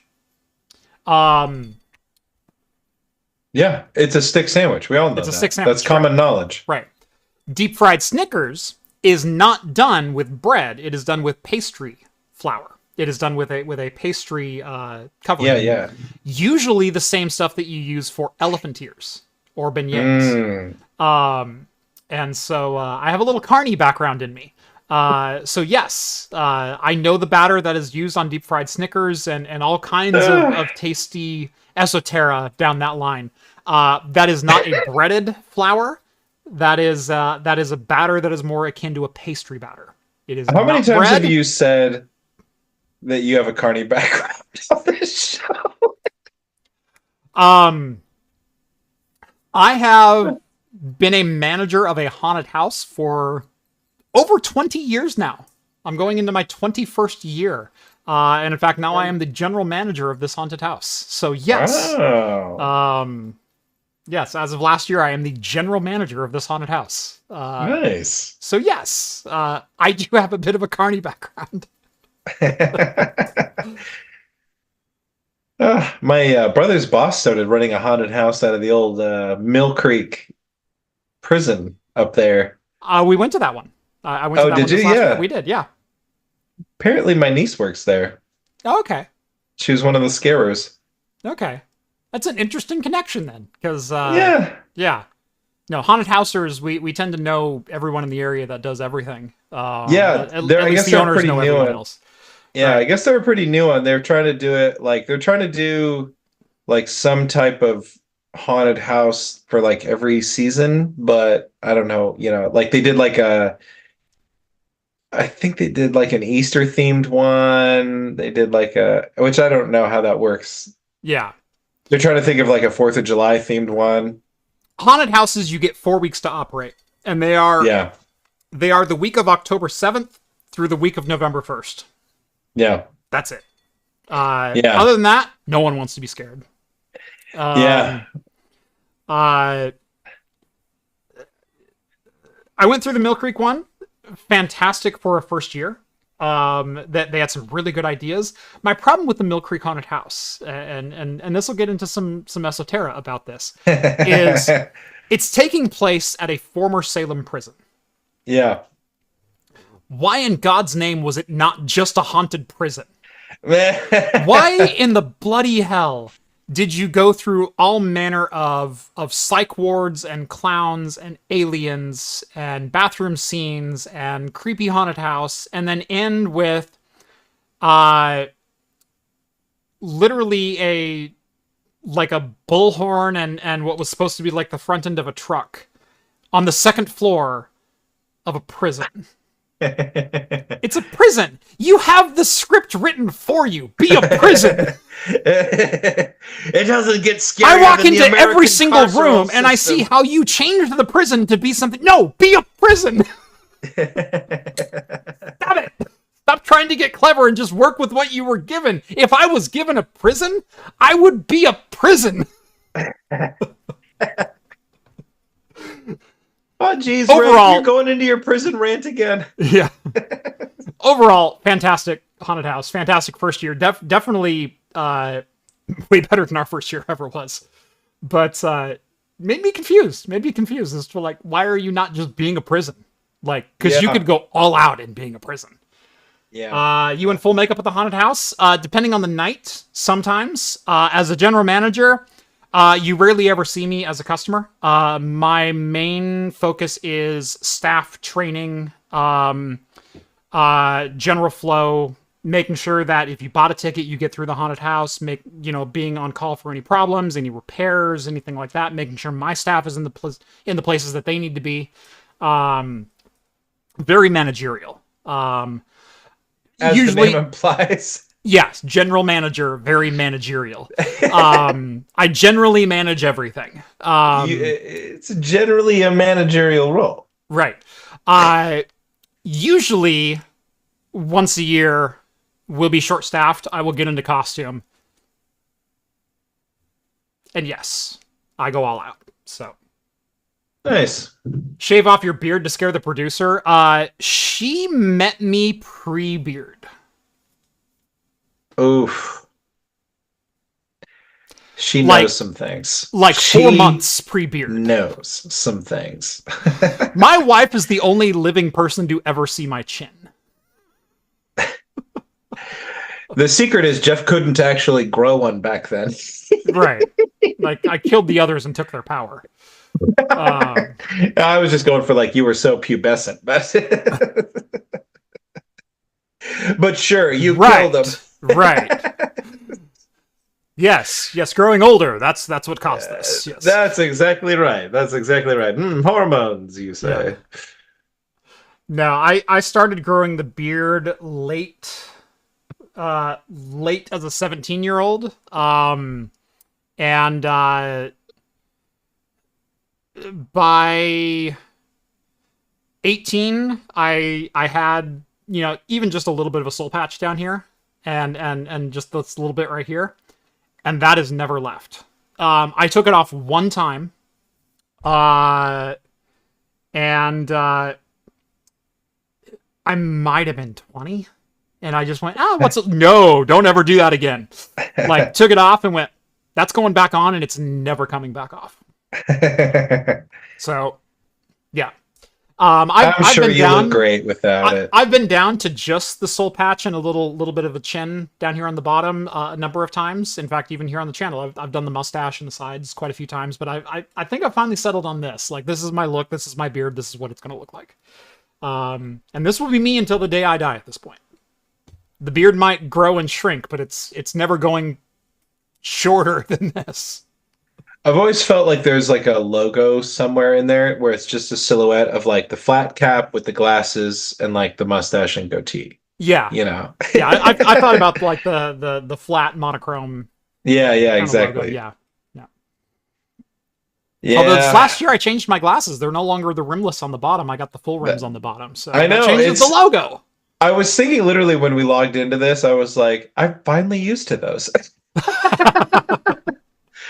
Well, because, honestly, like on camera, it looked like a filter or something on camera. I'm sure in person it looks normal, or normal. You know what I mean? It looks like I wouldn't have noticed it, but on camera, like it catches the light and it's like has all this stuff. It changes a lot of things. And I'm like, the first time I saw it, I was like, I had to ask you. I was like, what is different? It looks like you have a filter on. You're like, no, it's my glasses. No, I got new glasses. Shit. I didn't even notice the rims, like. And what's really funny is I'm someone who rarely changes things. Like once I'm comfortable with something, that's my thing. I had the same basic design of glasses. I went through like 4 different pairs of these over like 12 years. And never changed. And then I went in and had to get a rush order because I was going to 45 drives. And on a previous trip, I had lost my glasses. I had lost my daily driver glasses. I had my backup pair, but those were an older prescription. And I'm like, no, that's not going to work. I'm going there and like doing work and being like, I have to have my glasses. So I had a 2-day turnaround to get my prescription filled and get something. And these were what they had in stock that looked decent on me. And I went, I guess that's my Oh, they life look now. great. They Yeah. look great. I get that being afraid of like not afraid, but like just you get so comfortable with something. Like I this is not the same thing, Jeff, but there's no prep for the show, so you're gonna have to bear with me. I We used talked to wear sandwiches for 45 minutes. I used to wear freaking jeans that were like acid wash jeans. Uh-huh. And it wasn't because I liked them. It just happened to be that like I must have had some acid wash jeans or hand-me-downs or something when I was in middle school. And so every time I went to go buy jeans, I thought, well, these are the ones I look good in. And I literally bought them until I was like 23, 24. Somebody made fun of me at work. They were like, why are you always wearing those? Like, why are you pretending like you're in the 90s, like grunge era? And I was like, what? Like, these are just pants. These are what pants look like. And they're like, no, you had to choose to buy those. And like, they sell blue jeans and stuff. And I was like, so floored by that. I didn't realize like, because to me, like, dark blue jeans were like, that's like what you wore to church on Right. Sunday. You know, that was like, Those were your those dress were jeans. exactly, you get, you. And so Those were like, Sunday's best. I started buying dark blue jeans. And I was like, what the hell? Yeah. You just buy these? And so now, as you know, I basically just wear the same color dark blue jeans all the time. Uh-huh. And one of these days I'll learn that you could wear something else and I'll be embarrassed too. But Hey, Rhett. uh, Shorts aside, what's the have you ever seen me in blue jeans? no. It's because the last pair of blue jeans I owned was over 25 years ago. Yeah. Yeah, I've never seen you in blue jeans. Yeah. I don't think I've ever, I've seen you in pants, I guess, but there must be like cargo pants or like khakis or something. Like Usually cargo cargo khakis. pants. Yeah. Yeah, usually a thicker khaki material. Yeah, yeah. Not like slacks, but like No, but like hardy yeah. khakis. Yeah, that's usually what I wear. Something that would look good in like green or tan. Yep. Green, tan, red, black. I'm your guy. Yeah. Yeah, that's funny that you mentioned that. I didn't think about that, but Yep. I have not worn blue jeans in 25, probably close to 30 years. Like middle why? school. Why? Just because you need the pocket space? It wasn't necessarily even always about pocket space. A couple years it was. Carry devices with me, carry, extra large cell phones and stuff like that, micro laptops and PDAs and whatnot. Yeah, I got it. I put those cargo shorts to use in like 2006. Like, but no, actually 2006 would have been, I would have had a Palm Trio, which I had a leather belt clip for. What a fool. The iPhone had just come out and you're Yep. still rocking a Palm Trio. How embarrassing. I rocked the Palm Trio for almost 4 years. The same phone. The same Trio 650. You watched like 3 or 4 iterations of the iPhone come and go, and you're like, those idiots. No, I had it I had it at least a year prior. Maybe a year and a half prior to the iPhone launching. And had unlimited internet on it. I also had jailbroken, which wasn't a term at the time, hacked my phone. So I could Bluetooth or serial tether it to my laptop and get internet to my laptop. Nice. And so that was a whole thing of jailbreaking your phone so you could get internet onto other devices, because the Trio didn't have Wi-Fi, let alone the option to broadcast Wi-Fi. So I had a USB to serial adapter that I would plug into my laptop that I could get internet to my laptop with. And then later we figured out how to do it with Bluetooth dial-up networking. And so, did that. The iPhone came out. part of the initial iPhone presentation was making fun of BlackBerry and Palm Trio keyboards and how they're tiny and inefficient and everything else. And I went, well, yeah, they're tiny and inefficient, and I wish they would bring graffiti back, because I was a wizard with graffiti. Yeah, the graffiti was really cool. But a touch keyboard, you've got to be kidding me. I've tried touch keyboards before. They're awful. Yeah, this will never work. Awful. And then the first time you try one. And I held on to my Trio for another 2 years. Yeah. I remember the first time I tried a touch keyboard, it was, like a really early iteration of some Android phone. Any Windows CE device used touch keyboards, fair enough, yeah. I had Cassiopeias and HP Jornadas and Compaq iPacs and whatnot, all of which used touch keyboards or some gross bastardization of handwriting recognition, which never worked like graffiti did. I had a Samsung Blackjack for a while, which was a Samsung Windows smartphone. I had an HTC 8150, which was a Windows slider with a full physical keyboard on it. I'm well versed in the early smartphone days.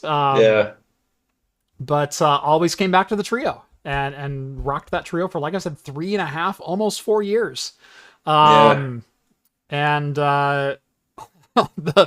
second time I needed to buy a battery for it, and things were starting to fall off of it at will, I finally went, all right, I've got a contract renewal coming up. I can get an iPhone 3G for $199. Let's try it. And you know what? The touchscreen was pretty darn good.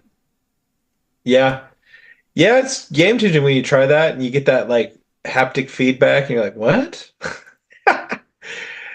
Yeah, I didn't get a smartphone until like 2013 or 2014. I was really hanging on for a while.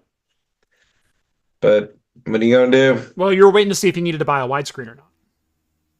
Well, and I still, honestly, I just watch vertical, so I'm not even, what's widescreen, I see everybody watching their YouTube videos like this. I'm like, get out of here. What's funny is this week I bought 2 monitors. One is a 5x4 and the other is a 3x2. So... neither one widescreen, like almost as square as you can get. See? It's coming back, baby! Although I am reviewing a monitor right now, which is a 34-inch ultra-wide, which is the 21x9. So. All right, well. It'll blow over one of these days.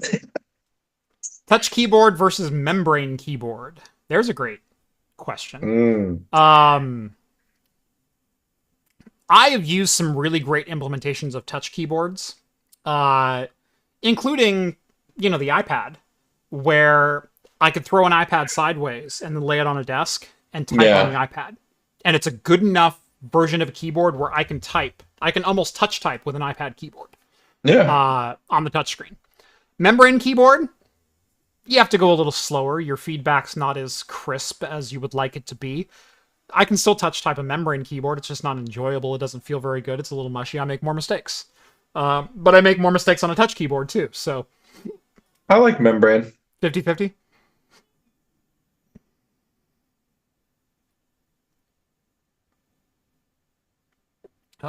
Hey, could you talk about your plans you mentioned a while ago to make a Hyper-V home lab video? I've done a Hyper-V, I believe I called it Business in a Box video, where I kind of walked through setting up Hyper-V and a lot of your common services that you would want. I had talked about potentially setting up like Active Directory, but I was going to go at that from a small business perspective, not from a home lab perspective. That actually might be something I will be diving into again here shortly. My kids are getting older. We're getting more and more the need for multi-user computers. We only have room enough for so many PCs in the space. We have 2 desktops upstairs, and all of us use those desktops, and depending on who's on one, someone will jump on the other. And so it's like, at this point, we almost need either VDI, which I have the server for now, or multi-user desktop logins with mobile home spaces. So, yeah, maybe.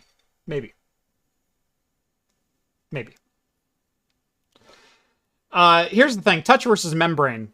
It's also a sliding scale, because I see Allison going membrane every time. I have tried some garbage membrane keyboards, which I physically cannot type on. In which I would rather use a stylus on a touch keyboard. I've also used some touch keyboards in which the stylus doesn't matter, and which is so inaccurate. Yeah. You might as well be just hunting pecking it. There is a sliding scale in quality to both. I'm saying top quality in both. I'll almost take a touch keyboard over a membrane keyboard. Yeah. I guess it depends. But the floor is as low as you want to go for either of those. Yeah, that's true. I've put a ton of words through an Alpha Smart Neo 2 word processor typer thingy. Mm-hmm. And it's got a membrane keyboard on it. And man, that thing's pretty great, actually. Like, I don't know what it is, but compared to whatever the previous iteration was, the Alpha Smart 3000 or something like that. Alpha Smart 3000 or 2000, whatever the previous. That one is a membrane keyboard. That is dog shit. It's so bad. And I don't know what they changed. Like, I don't know what they could have changed, but the Alpha Smart Neo 2 is like butter comparatively. Yeah.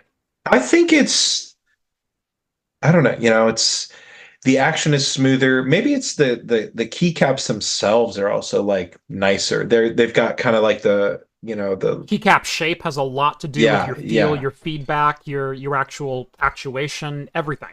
And so even if they're the same domed membrane, they can still have vastly different feels, weights, etc. Depending on keycap shape and weight. So, Terrapup sends over $5. Did you see Don from Nova Spirit Tech? Yes, I did. And if you're not aware, Nova Spirit Tech, fantastic creator. Don over there is a wonderful guy. He and I have chatted behind the scenes so many times. He just announced to his YouTube channel that he has stage 4 lung cancer. He's been battling it for about a year now. I'm not going to take any words out of his mouth or try to summarize anything beyond that. I don't want to spread any false information or anything like that, but I did see his video. He doesn't have a donation page set up at this point. But I hope he does shortly. I guess he also got laid off his job in November. So, yeah. If you know of Don, if you know of Nova Spirit Tech, go give him some love. If it's your thing, put him in your prayers. Good vibes, send him messages, encouragement, anything you can do. That is an awful situation, and I wish him nothing but the best.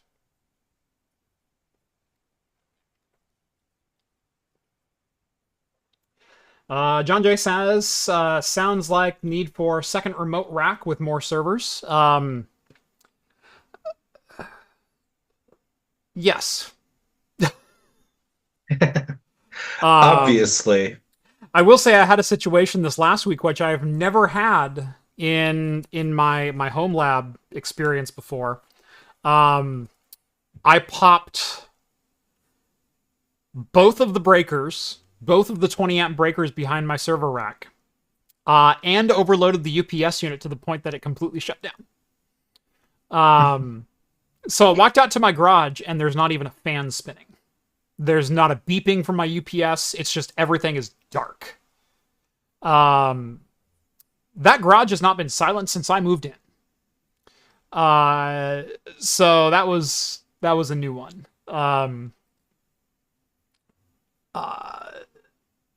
I was benchmarking my new GPU server, which has a pair of 1650 watt power supplies in it.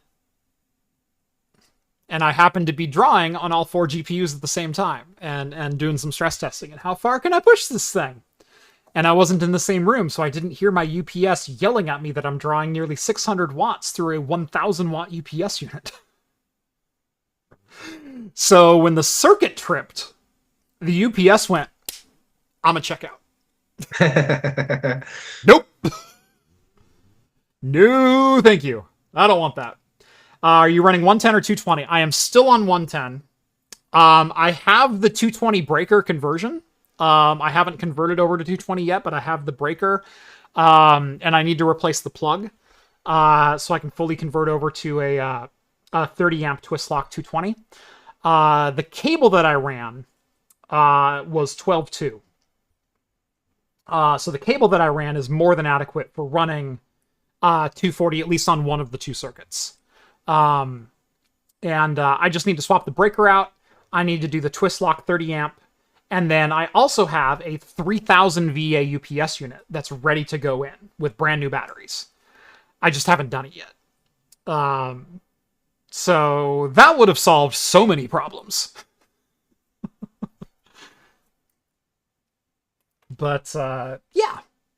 So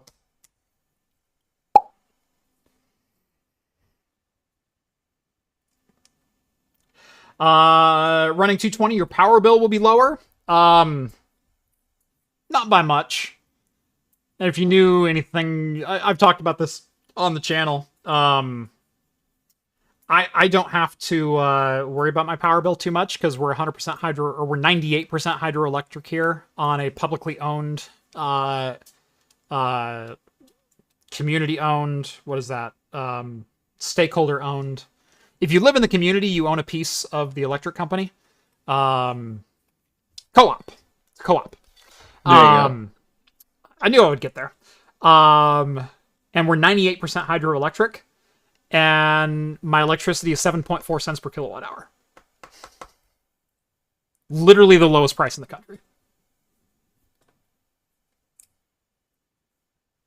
It's pretty good. Yep. So, yeah, switching to 220, I'm not going to even see the difference in the breaker and the plug cost for like 6 months. And it was like $30 for the breaker. And like $11 for the plug. Like, that's all I'm going to be into this. Yeah.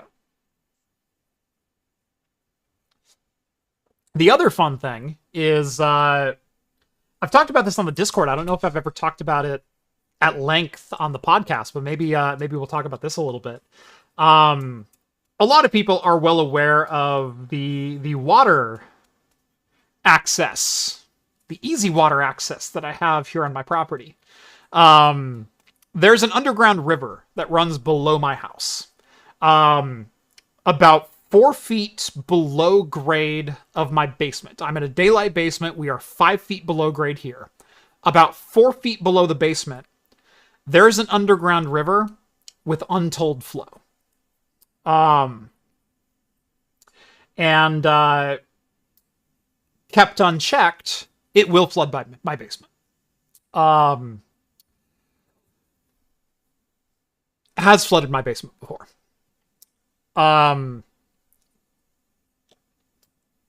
Last summer, my heat pump decided to stop pumping cold air.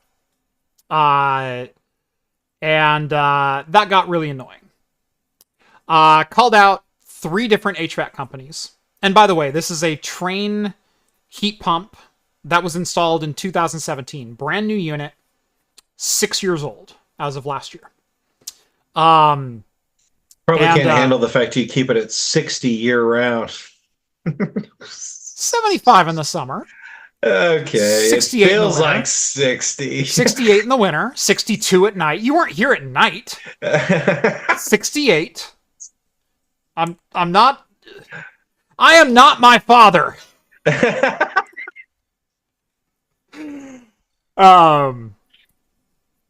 Anyway, heat pump decided to stop pumping cold air. Called out 3 different HVAC companies and said, we would like our heat pump inspected, replaced, repaired, whatever. And all of them said, oh yeah, she's a goner. It's 6 years old. They went, yeah, these things only last 5 years anymore. Doubt? So much doubt. How much for a new one? $20,000. I'm not giving you $4,000 a year for a heat pump. I'm not going to give you 20,000 and then call you back 5 years from now and put another heat pump in that apparently didn't last long enough. No. So I didn't have it replaced. I didn't have it repaired. I would rather put a couple AC units in windows. Like we have one in our bedroom. We have one in the kitchen. The basement's 5 feet below grade. It stays comfortable down here year round. Geothermal cooling. Like we've got the whole, 12 inches of concrete on every side to keep me cool here. Got thinking about it over the winter. Are there any ulterior ways to cool a house?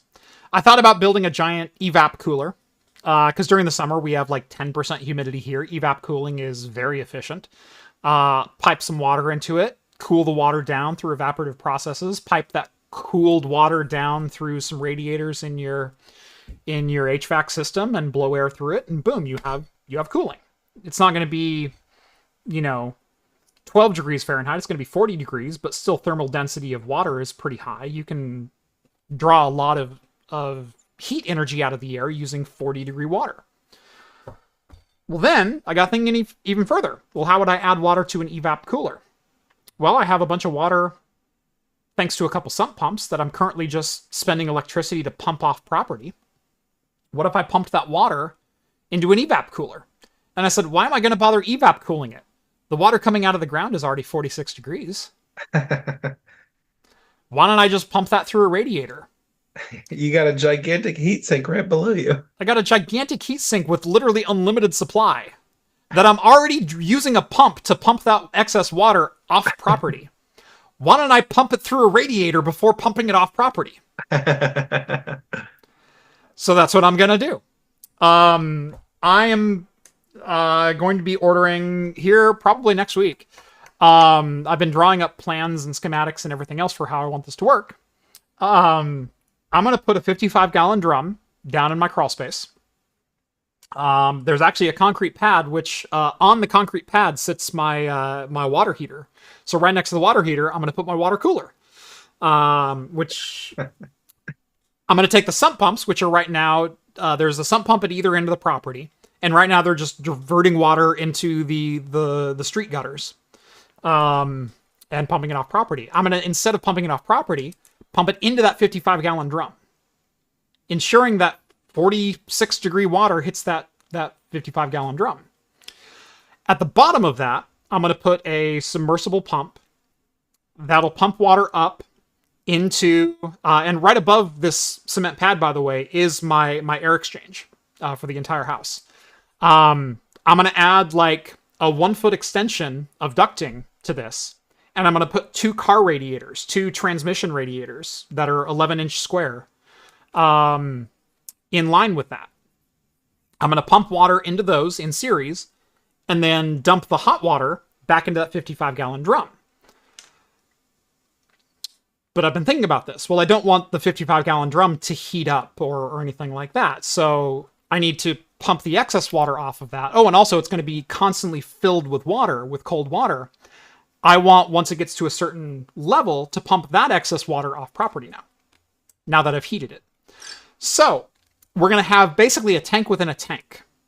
So we're going to have a 55-gallon drum, and inside of that is going to be a 30-gallon tank. Okay? The cold water from the sumps is going to fill into that 30-gallon tank first, in the center of this. There's going to be a pump at the bottom of that, which flows through radiators. The hot water return is going to come to the outside of the 30-gallon tank, but inside the 55-gallon drum. So the cold water will always be replenished on the inside. The hot water returns on the outside. Once the level of that 55-gallon drum gets to a certain point, probably 80% full, I'm going to have a sump pump with a float on it that bleeds the excess water and pumps it off property. Nice. Self-refilling, self-cooling. Done. Is it going to be as good as a heat pump? Probably not, but it's also going to cost me like $500. Yeah, I'd be interesting to see how it works. $500 and a day and a half of work. How effective? Like, yeah. Yeah. Be interesting to see how effective it is.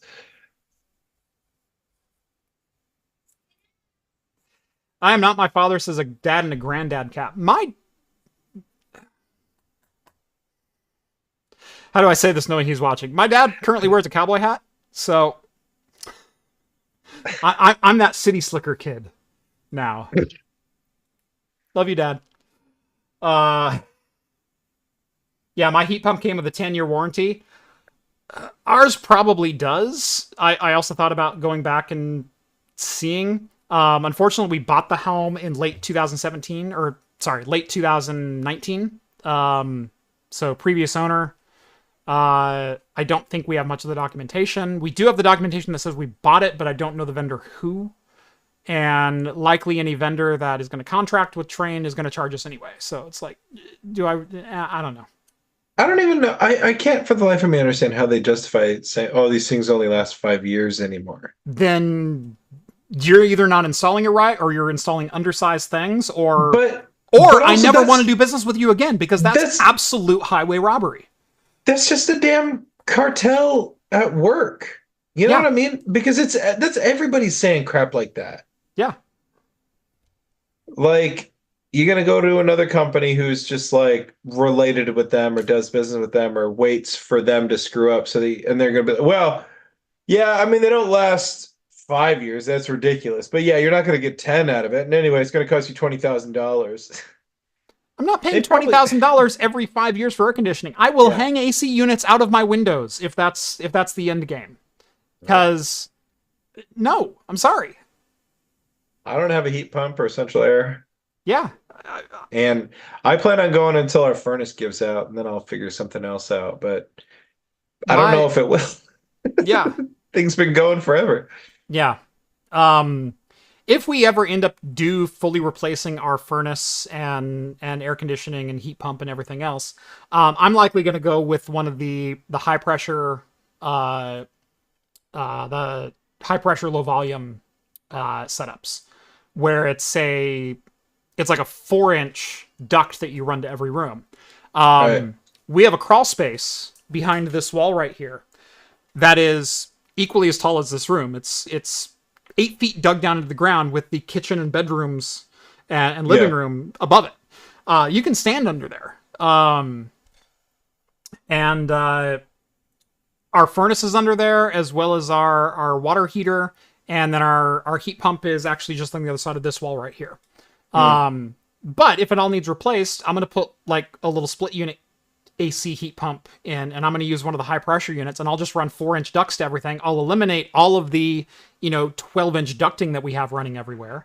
Yeah. And pipe those up and be done with it.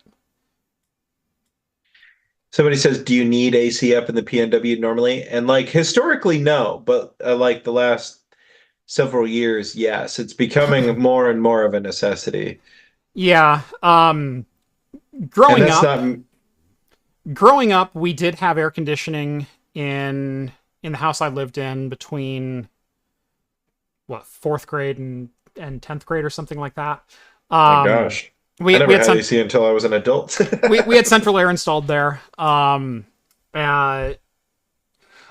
also had central air in one previous house, and it was a single wide mobile home. I actually had a heat pump installed in that. Came with the unit, which was fantastic. But beyond that, like, I owned a house for 10 years that didn't have central air. And, it gets to be uncomfortable a little bit here and there with some of the, heat waves that we had. But, Oregon averages like 92 in August. It's not unbearable. You open the windows in the morning and you let all that, and we still get down into the, low 60s, high 50s, even high 40s sometimes during the summer. Like we'll have a high of 92 and a low of 48. Because zero humidity, the air doesn't hold temperature.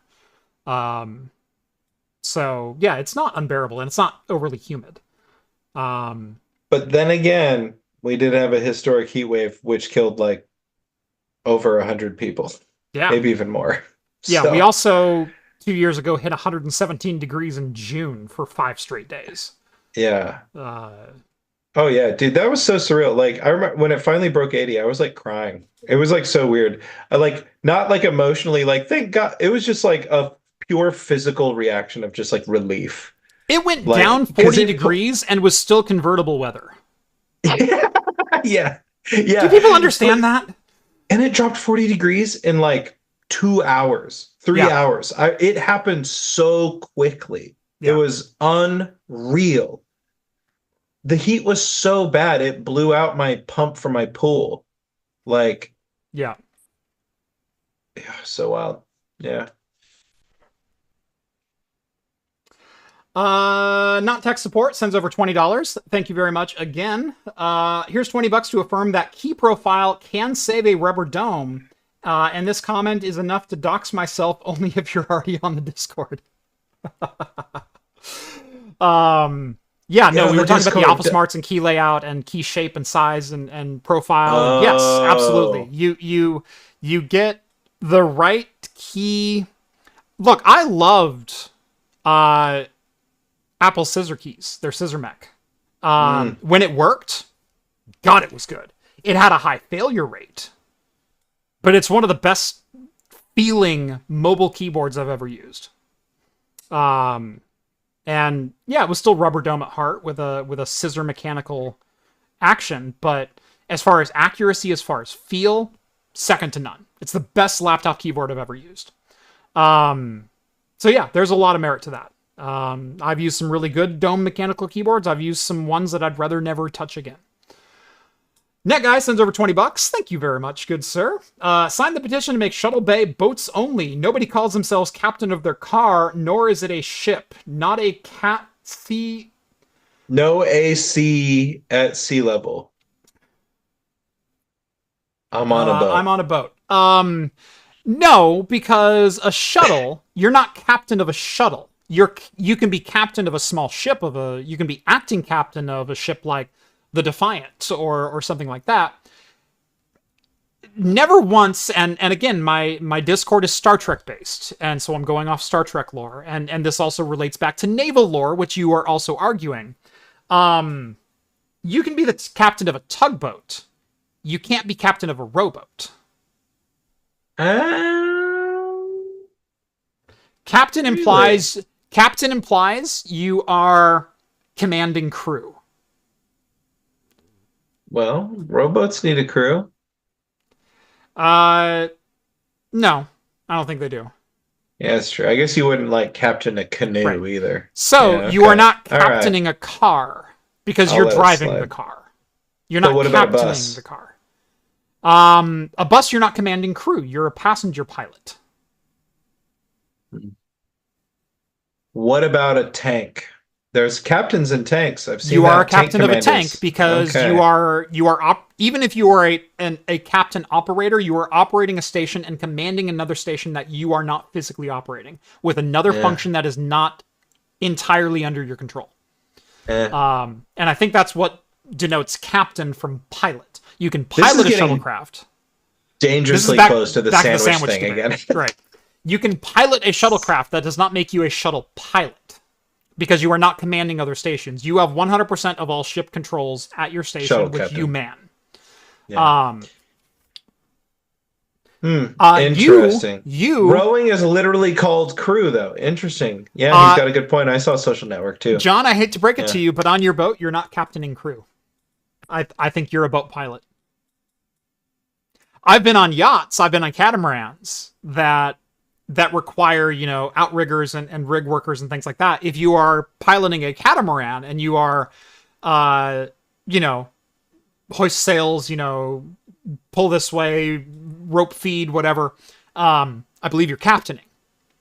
If you're on a 30-foot boat and you're simply driving your boat, you're a pilot. Interesting. But planes have captains.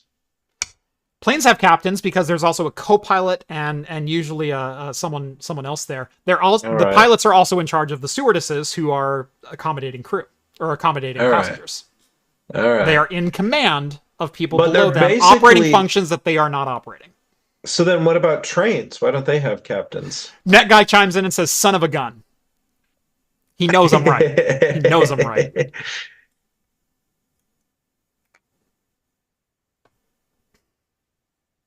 Interesting. If you are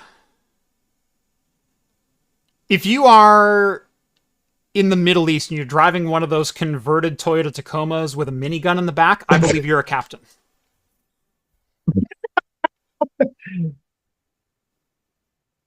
There's someone else operating a position that is outside of your control.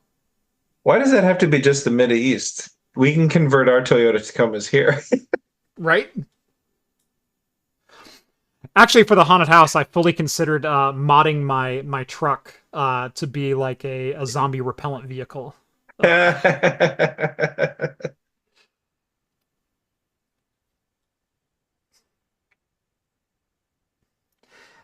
I don't believe Rich says our backseat drivers want to be captains.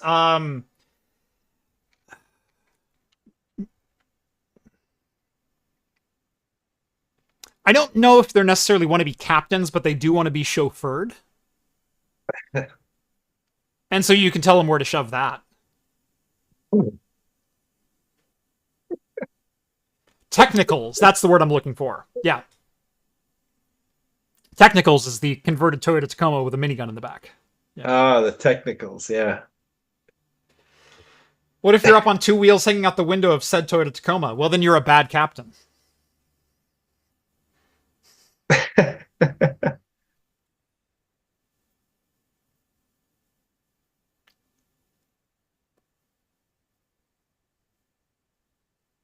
We've managed to have two "is it a sandwich" debates in one show. Tripic says our IRO and our boats are commanded and steered by coxswain and are not a captain. And that leaves an interesting question of mechanical versus versus strictly crewed.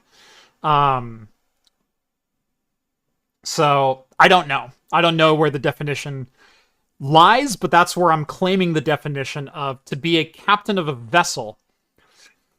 Number one, I believe the vessel has to be of a certain size. I don't know what that size or what that cutoff is.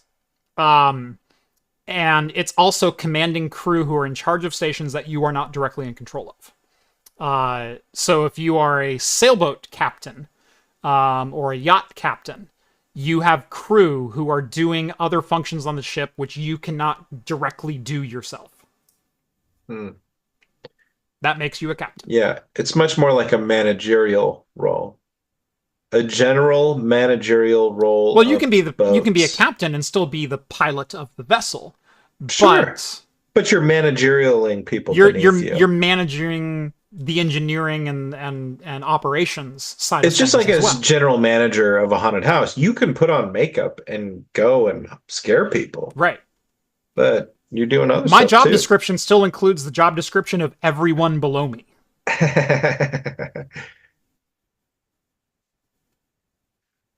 And if we don't have a cox, the boat is run by the stroke man.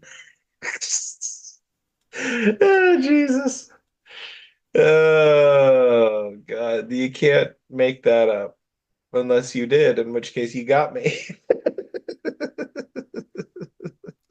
Coxswains in the Canadian Royal Navy are called Captain at Arms in French, and traditionally would command an admiral's barge. Yeah, and that makes total sense. So, like I said, I think my definition is on the right track. Maybe I'm lacking the technical. Maybe next week we'll have because here's the thing: we've been vibing on sandwiches for a long time, but what's our experience captaining, right? Maybe not as high. So you need a little bit of time, mull on it. You got to think about it. I've had a number of sandwiches. I've captained very few vessels. Although, one of the best things that I ever did, and I think we need to get some crew together and do this. Have you ever heard of, oh gosh, what is the game called? Yeah, Artemis. Artemis. Yes. Yeah. I would love to play Artemis. That'd be a very fun time. Years and years and years ago, before I started craft computing even, we had 4 fully fledged crews come to my house with projectors set up for each of them, where the captain would sit in a center chair, and you had 3 con stations. You had the con, you had tactical, and then you had science/communication. And then the captain would also man sensors, but all you could do was look at the map. You still had to tell other people what actions to take. Yeah. And Yep. so we had 16 people in my house commanding 4 vessels, and we fought against each other, and then we also teamed up and did like some of the brigade missions. Trying to That would run be so Artemis. fun. Yes. I love that game. Yeah. Oh, yeah, That that would would be be fun great. to get crews together on Discord and Yeah, basically have each of the ships within their own private chat. So even if you're remote, the captain can yeah, still captain, the navigator can still navigate. But only communication can handle ship-to-ship communication. So if I need to coordinate with another ship, I need to go from my communications officer to your communications officer to coordinate an attack or a flank or whatever else. yeah. That would be a hell of a lot of fun. That would be cool. We should we should set that up. That We would need be to get dope. some Artemis games going. Yeah, yeah. I love Artemis. I've always wanted to play it. I always thought it'd be really fun. Maybe that could be a test of my fully built VGPU server once it's done, because Artemis doesn't take anything to run. I could No, run yeah. 32 stations off a single V100. Yeah. When we played it back in the day, it was like everybody played it on laptops. It Yeah. was like nothing. Yeah. So yeah, Our that would be makerspace used to fun. run weekly Artemis nights. That's amazing. That would be a good one. Yeah. Oh, what a good game. One of the best things I've ever seen was Will Wheaton at one of the conventions. They played Artemis live on stage, and Will Wheaton was the honorary captain. And so Nice. at one point he's telling set a course for 317 and warp 2 and tactical, make sure our shields are ready to come up, but right now we need energy over here. Engineering, are you ready? We need this on sensors. Communication, tell them we're coming, and things like that. And then he goes, yeoman, captain needs a scotch on the double. And so the MC of the event went and got him a scotch. So Will Wheaton's sitting there on stage sipping on a scotch while he's commanding the Enterprise. It was amazing. Oh, that's fun. Yeah. No, I think at one point, actually, I'll talk to Zeus and Yakto about this in the after party. Speaking of, join the Patreon, get access to the after party. We live chat with the community immediately following the show every single week. If you didn't get a chance to ask a question on stream, if you want to chat with me, chat with the rest of the community, we live stream and live chat every single week on the Discord immediately following the show. Jump on a camera, chat with us live. It's a lot of fun. I need to talk with Zeus and Yakto because my vGPU server, Yakto is giving me one, but under the condition that it's hosted at Yakto's data center. So I'm going to fill it with GPUs, and I wonder if we can get, and he's got symmetrical gig. So I'm wondering if we could get 32 stations fully operating and get 8 ships off of that one server up and running. I wonder if we could do it. Why not? Sounds fun. I bet we could. I bet we could get 32 people on a Discord to easy. run Artemis. Just do it right after a show. Yeah. That'd be a heck of a lot of fun. Yeah. Yakto has large racks. Yes, he does. Deep and wide. Anyway, this has been episode 335 of Talking Heads. Join us every Wednesday night at 6 p.m. Pacific time for the latest in beer and tech news right here on YouTube. You can also check us out in podcast form over on Spotify. Link is down in the description if you need to know where that's at, or just search Craft Computing or Talking Heads on Spotify or wherever your favorite podcasts are found. If you want to support the channel, Discord, or join the Discord, Patreon is down in the video description as well. Yes, my Discord is a buy-in, but it keeps the trolls at bay and it keeps the community engaged and honestly focused on the community. There's no one in there just to troll anyone. And anyone who's in there wants to be in there and wants to contribute to the community, and that's why I do it that way. But if you'd also like to support the channel, head on over to craftcomputing.store. We've got merch. We've got coasters that you can get, all of which are originally designed right here in studio and cut right in here in studio by me. I've got pint glasses of all different shapes and sizes. I've got coffee tumblers, bottle openers, and next week, rack-mounted temperature sensors. Stay tuned for those. Woohoo! Rhett, anything good of the order before we let you go? Any podcast D&D updates? Yeah, Or always D&D. always D&D. Guys, you can check out my podcast at dndpodcast.org. We got our regular sessions released every Monday in podcast form. And then every first Thursday of the month, we're taken to the streaming. And we're playing new and different tabletop RPG games every single first Thursday of the month on Twitch. Maybe moving to YouTube soon because Twitch sucks. But, what are you going to do? Yeah. And that's it. Find me online at Rett is awesome. Yep. Sweet, Everywhere that I am. Hot takes from tonight. Stuffed pizzas, hot dogs, and the double down from KFC, all sandwiches. Write it down. By definition, they're all sandwiches.